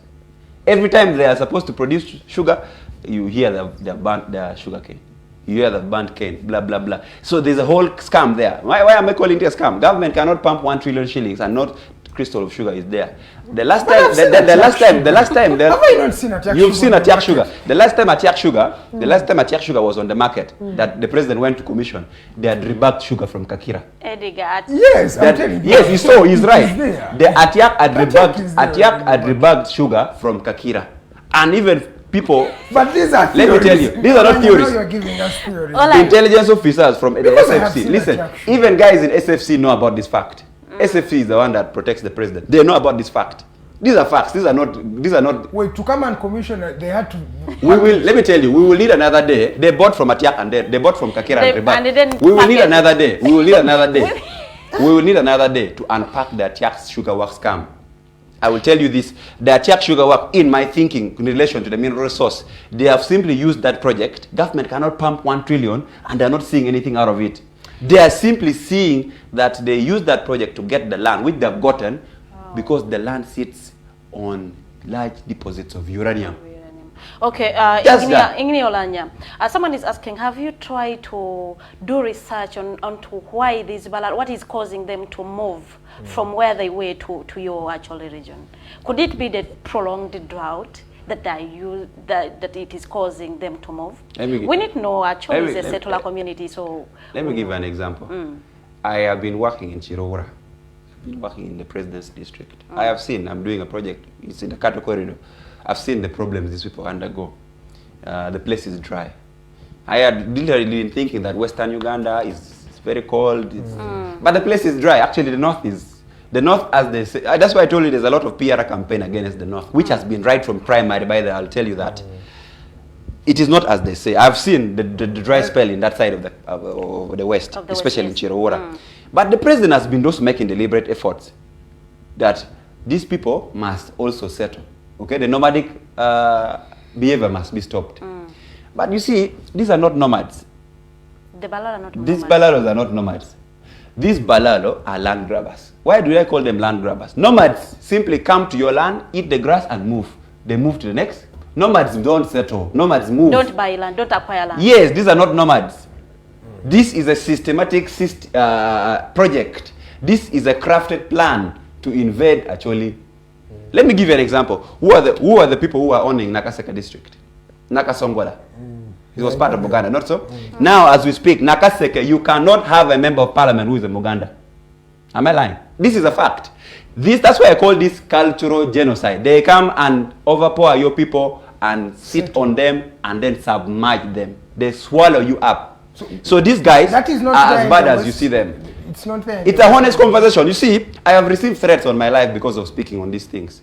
Okay, we all know Salim Saleh is someone who has camped in the northern region. What has been his impact in this whole issue? First of all, I will not speak on the fact that Salim Saleh is a general. I'll speak on the fact that Salim Saleh is our Muko, because he had a wife from there and he has 3 children who are Acholi. So Salim Saleh must behave according to the customs of Acholi people. The fact that he's a Muko now, he has to behave according to our customs. He cannot be sitting there because he's the one who wrote a letter to the president, who is his brother, and said, wait a minute. We first need to do verification that people who bought land genuinely, which is not the truth. The point is this: General Salim Saleh's interest, which convinced the president. You see, there is what is written on the paper like this. But a keen person like me, who is very investigative and very smart, I don't look at the paper. I look beyond the script. The script that Salim Saleh gave the president, perhaps in their unofficial conversation, could be, and this is what I know, that Mr. President, the people who are the Balaalo are soldiers. People we fought with, people we've recruited, people who have ranks and command the force. Should we chase them away the way we want to chase them? I will tell you that our revolution will fail. So who is President Museveni to say that I will accept to chase the Balaalo? Who can throw me out of power? So this is a question of power. This is a question of military might. Who controls the country? That's why the president has been massaging these people, has been smoothing them. Do you think Saleh is leading the land grabbers? I wouldn't say Saleh is leading the land grabbers because I may not have the verification or the facts. But of course there are reports that claim that he's grabbed land. I'll give you an example. He could have grabbed land directly or indirectly, because there's a scenario of a place called Nyamukino. There's a place called Nyamukino that Saleh has sat on. That they say, of course, there has been efforts to make compensation now to the people.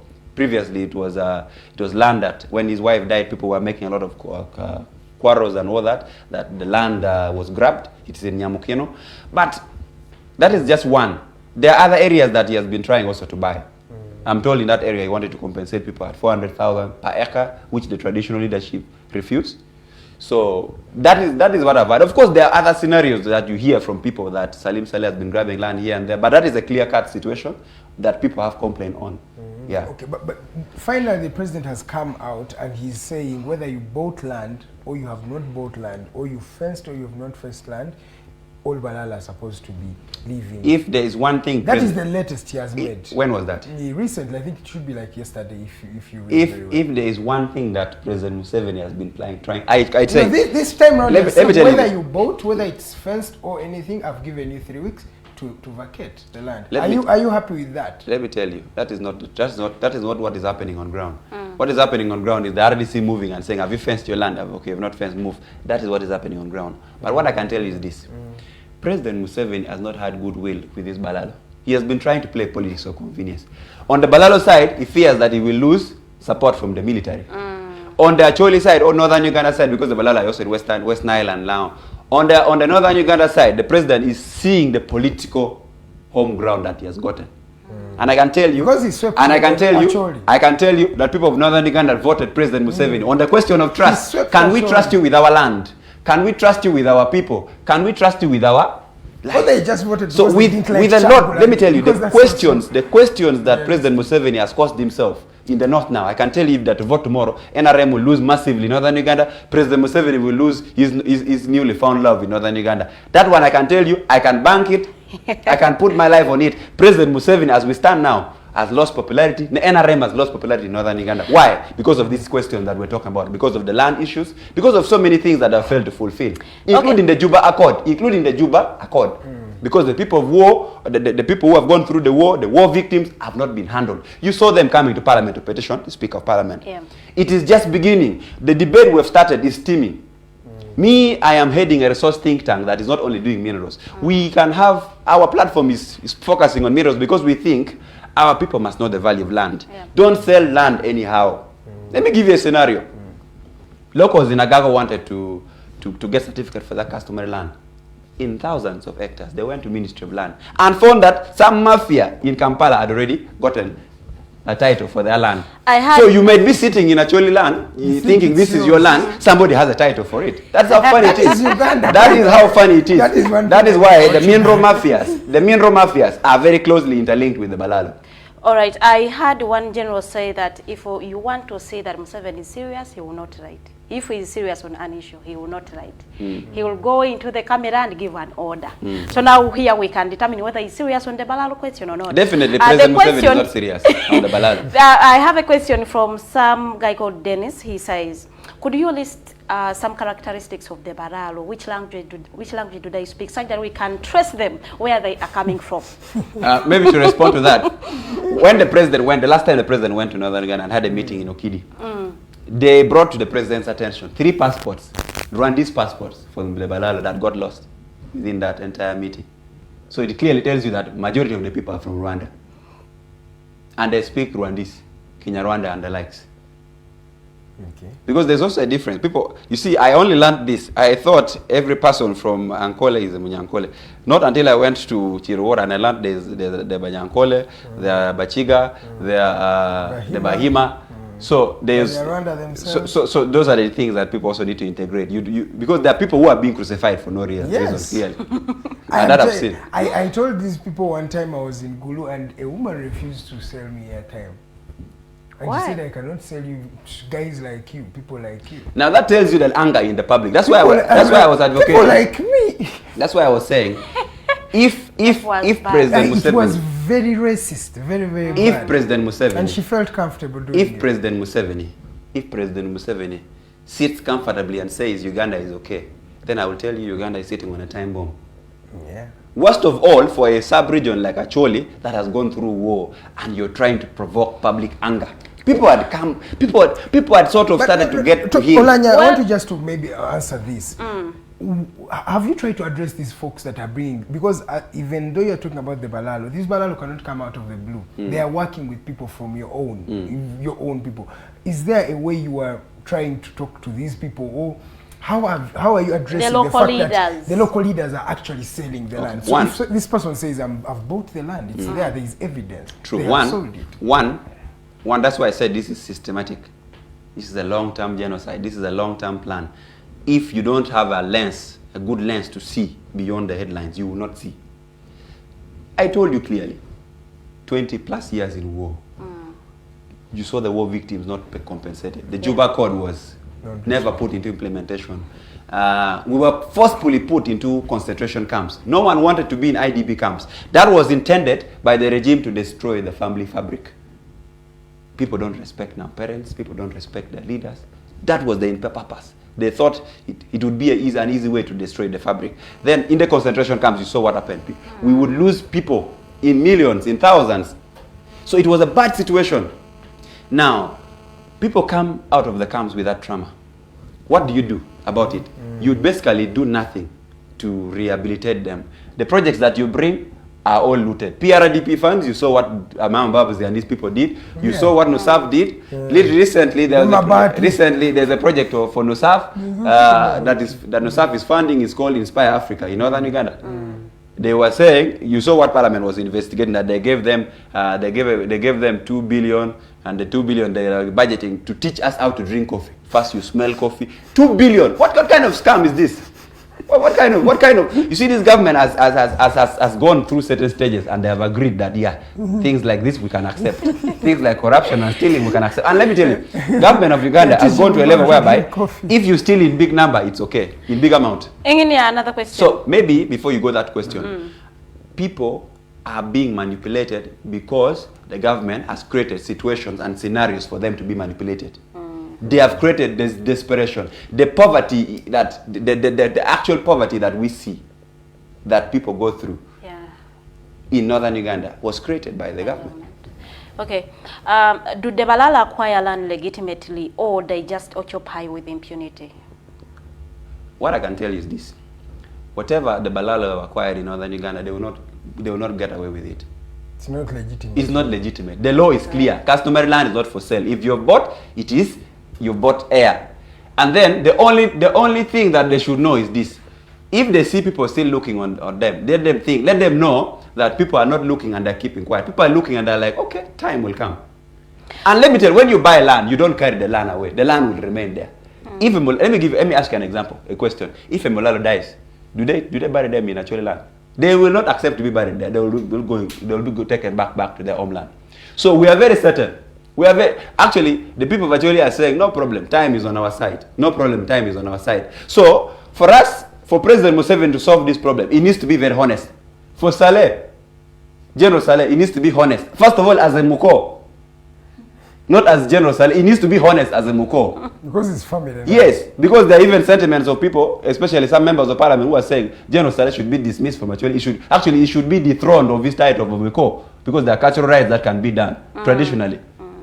That is the angle people are going. So when you want to go to degenerate to that level, it is bad. When we can talk, when we can sort these things up. One more last question from Dennis. How many Acholis own land in other parts of the country? I think one can own land anywhere as long as the law is followed. Anyone can own land in any part of the country for as long as you follow the law. The law is clear. Customary land is not for sale. So when you bought it, you've bought air, whether in Acholi, whether in Lao, whether in any part of the country. Simple. But there are land tenure systems in Acholi. There is settlement land, there is that for hunting, there is that for grazing. Grazing land is customary. Hunting land is customary.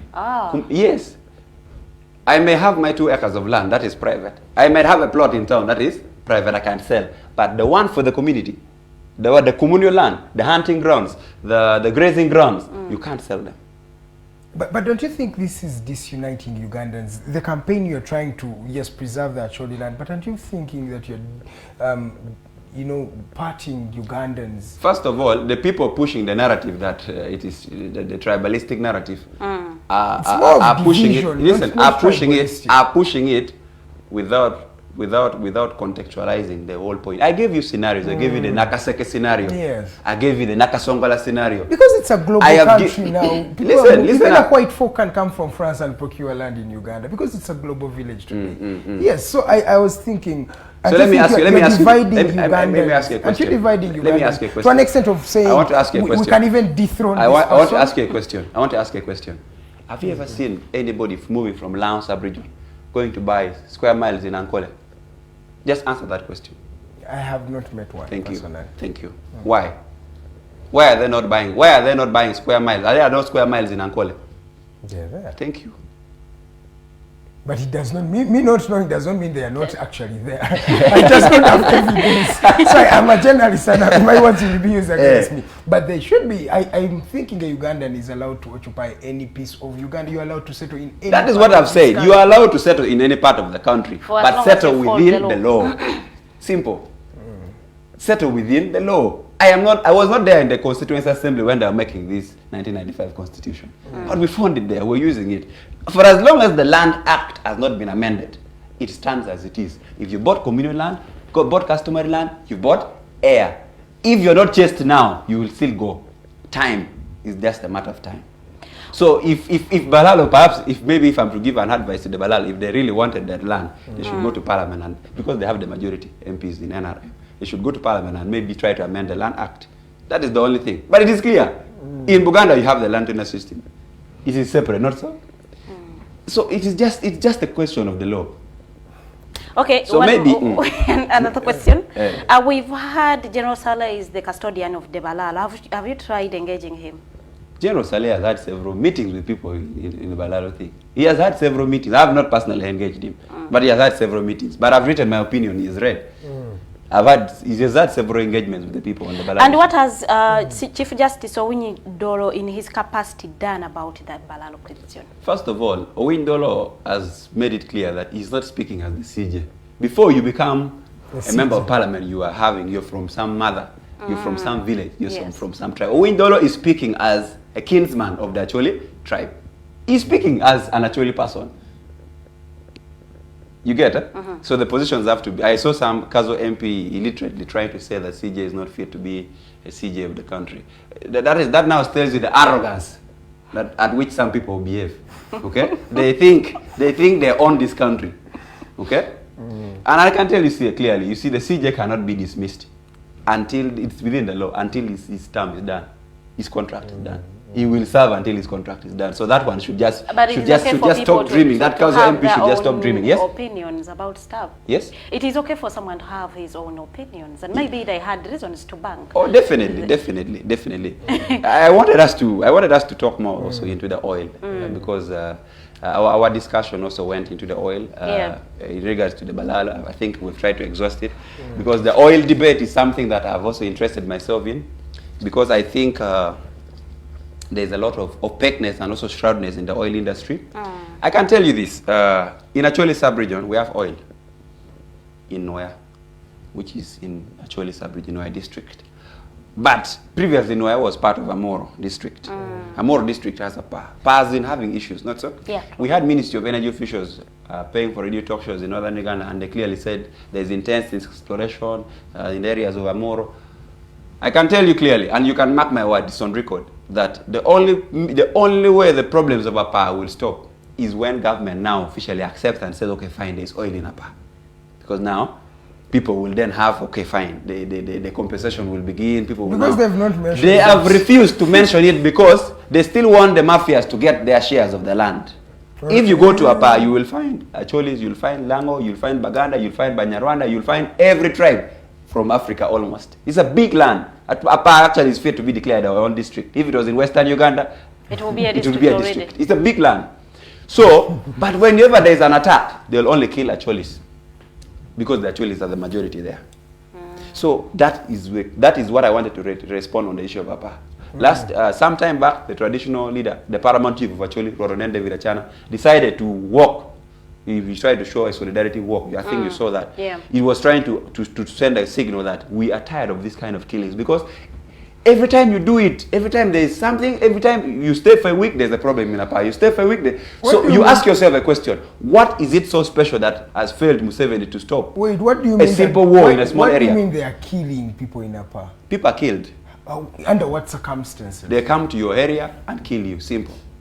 For what? Then? For your land. That's a very big accusation. It's not a big accusation. Do you want to give us examples of people that? So let me ask you: why do you think people are being killed in Apa? Who has been killed in Apa that you know?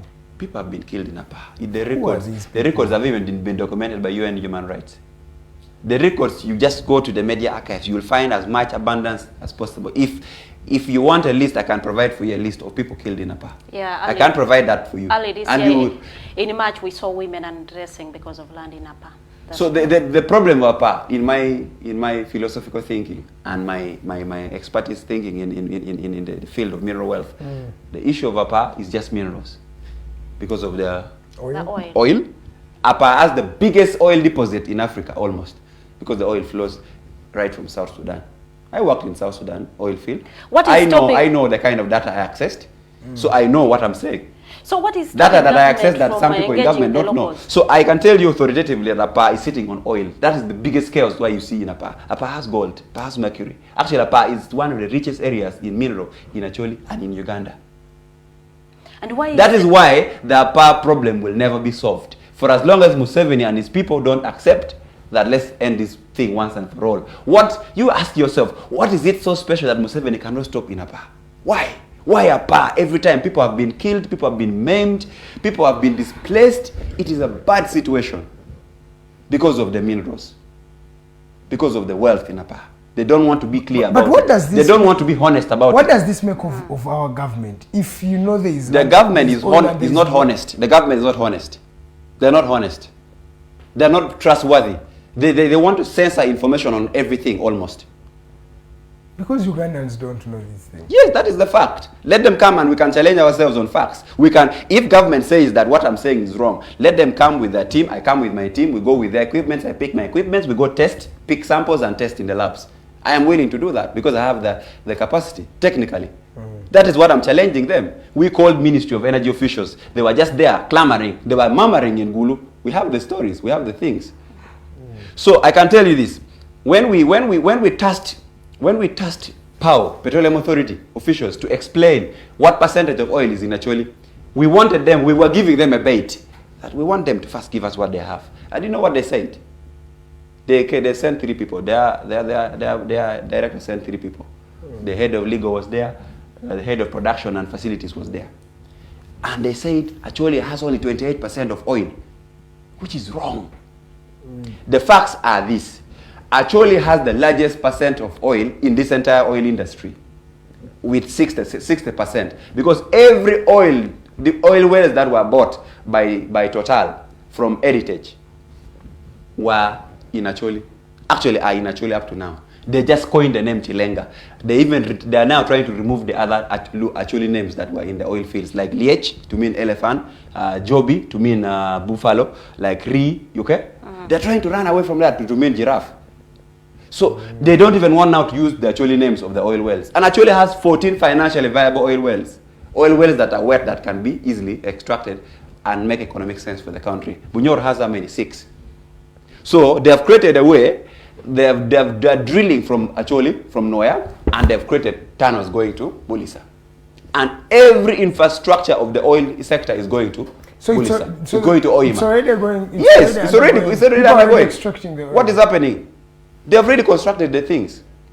I can tell you this. One, the CPF, the Central Processing Facility, is in Bunyoro. The refinery is in Oima. The international airport, Oima. What is there for Acholi? The only thing Total is doing for Acholi is basically organizing football tournaments in Noya, in one district. Football tournaments. No oil roads, no oil proceeds, nothing like corporate social responsibility that can make sense. So what government has done, they have tried it, they have done this. This is one thing that government has done. Let me tell you. In the oil and gas sector, this is what government has done besides being opaque and playing the mafia game.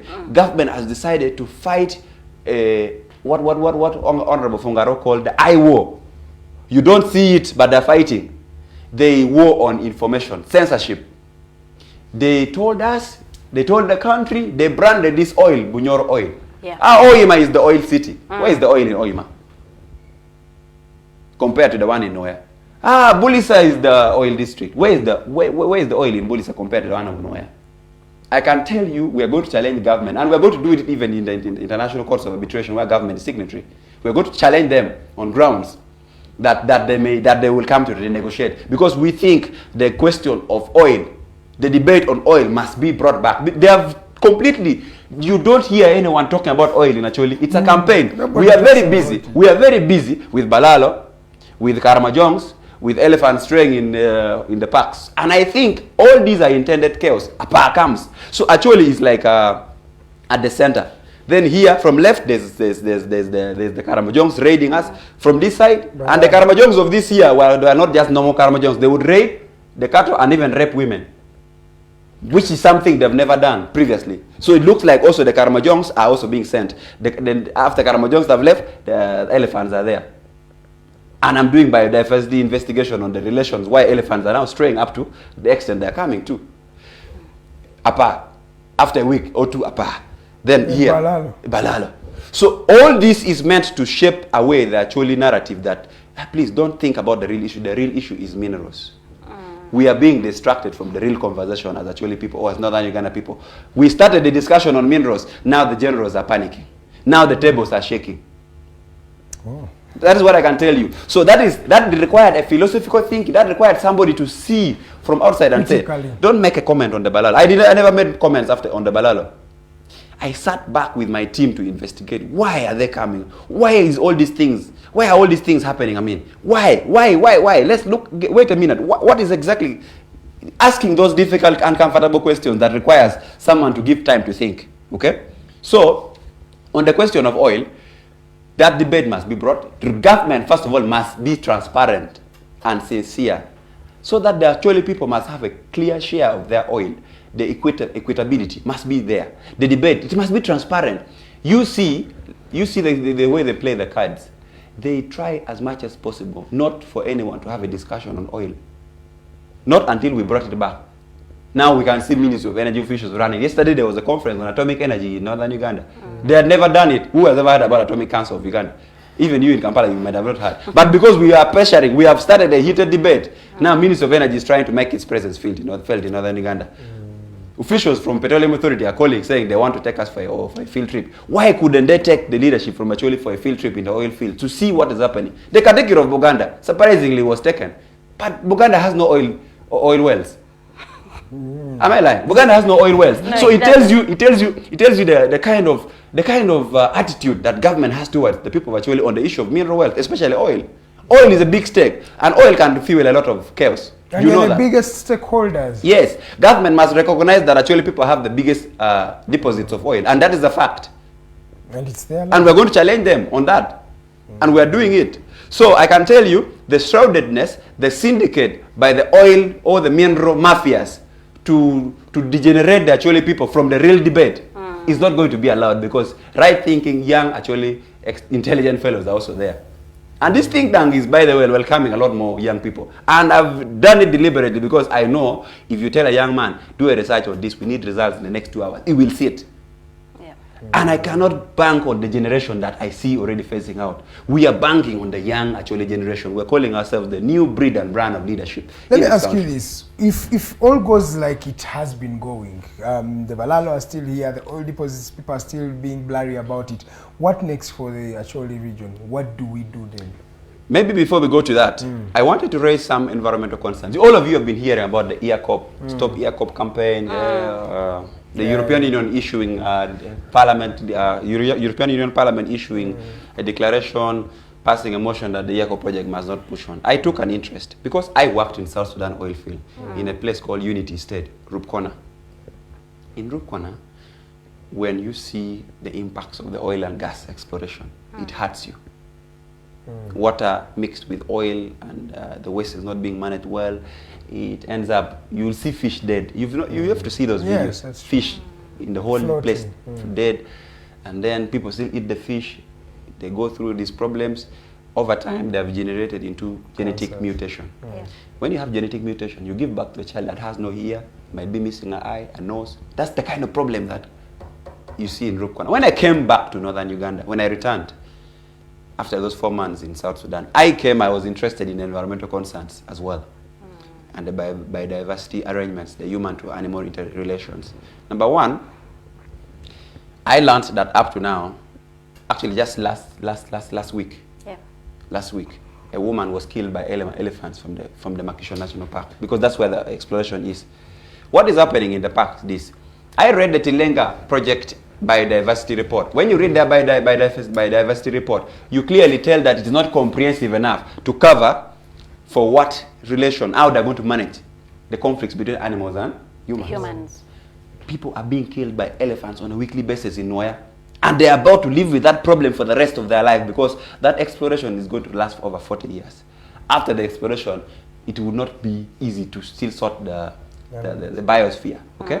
It won't be easy. Yeah. So the chemicals that is being used in the oil field, the dynamite explosions, the intensity of the traffic, the vibrations and noise pollution even goes beyond what NEMA says. NEMA says that daytime you must have 14 decibels of sound. I mean, daytime 40 decibels. At night, 14 decibels. But as we speak now, it's even going beyond. It's going to 200, 300. So which elephant or which animal can stay? Elephants are very sensitive animals. And actually, elephant is like an animal that we take as a totem. That's why we call ourselves the elephants.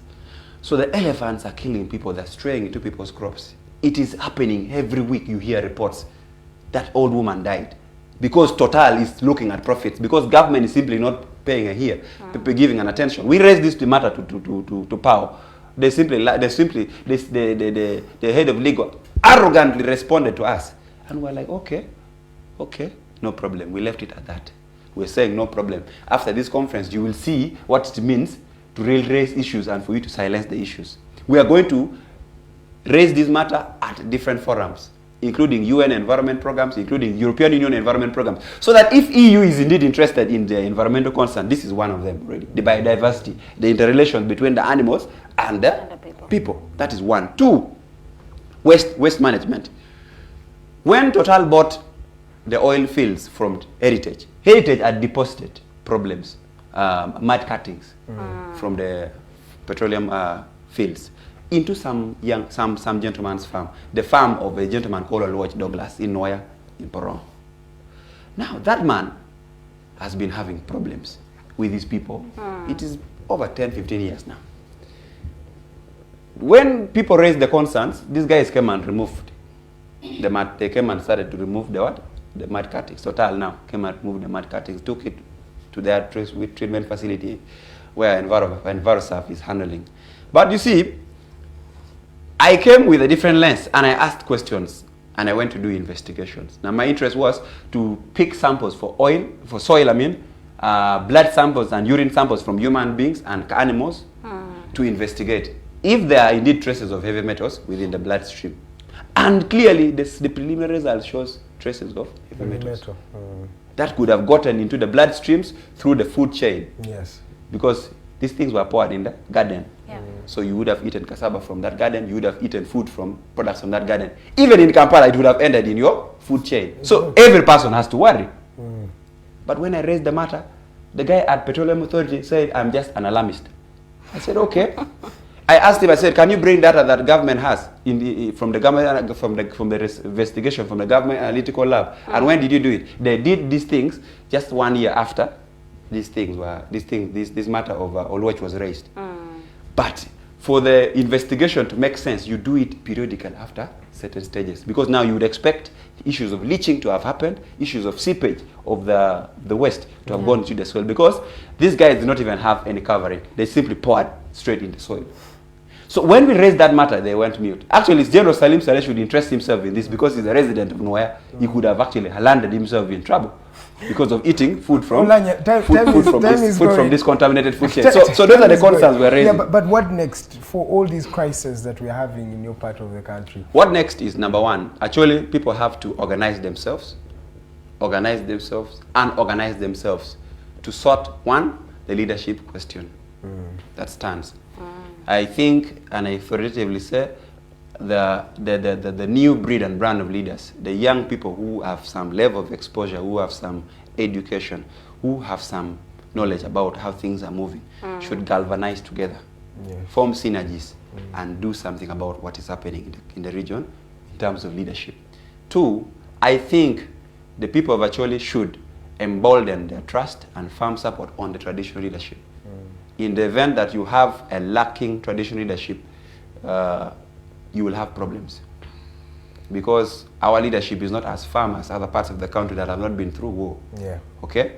You don't expect us to be compared to Buganda. They have been settled, they've been doing business, they are assets for the kingdom. So the people of Acholi must support the traditional leadership in Kekwara Acholi under the leadership of Ruoronende Virachana, second, the paramount chief, so that the cultural institution can be able to stand firm and speak for its people. Okay. Because in the event that political leaders don't make sense, the cultural leaders always have that check and balance on these leaders. Those are 2 key things that I see. And of course, the third thing, the leaders that are there, whether in office or outside office, must do an intense awareness campaign, sensitization of the people on issues of land rights, issues of land value.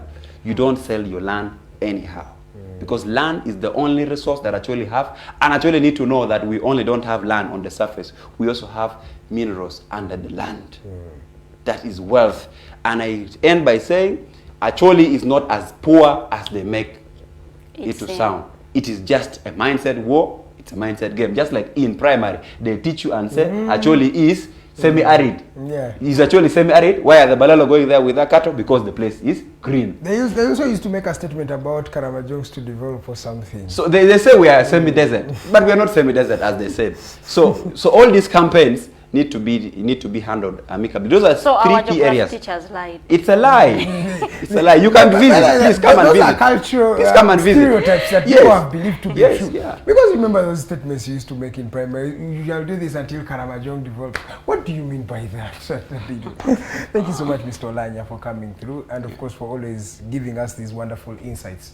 Thank you to our viewers who have been watching us from the time we started up to now. We shall see you tomorrow. It will be a Woman Crush Wednesday. Farida and Lillian will be here to take you through the entire program. Thank you so much, Ted, and everybody who has been into production. We shall see you tomorrow, same time at exactly 8 a.m. Good morning, Uganda.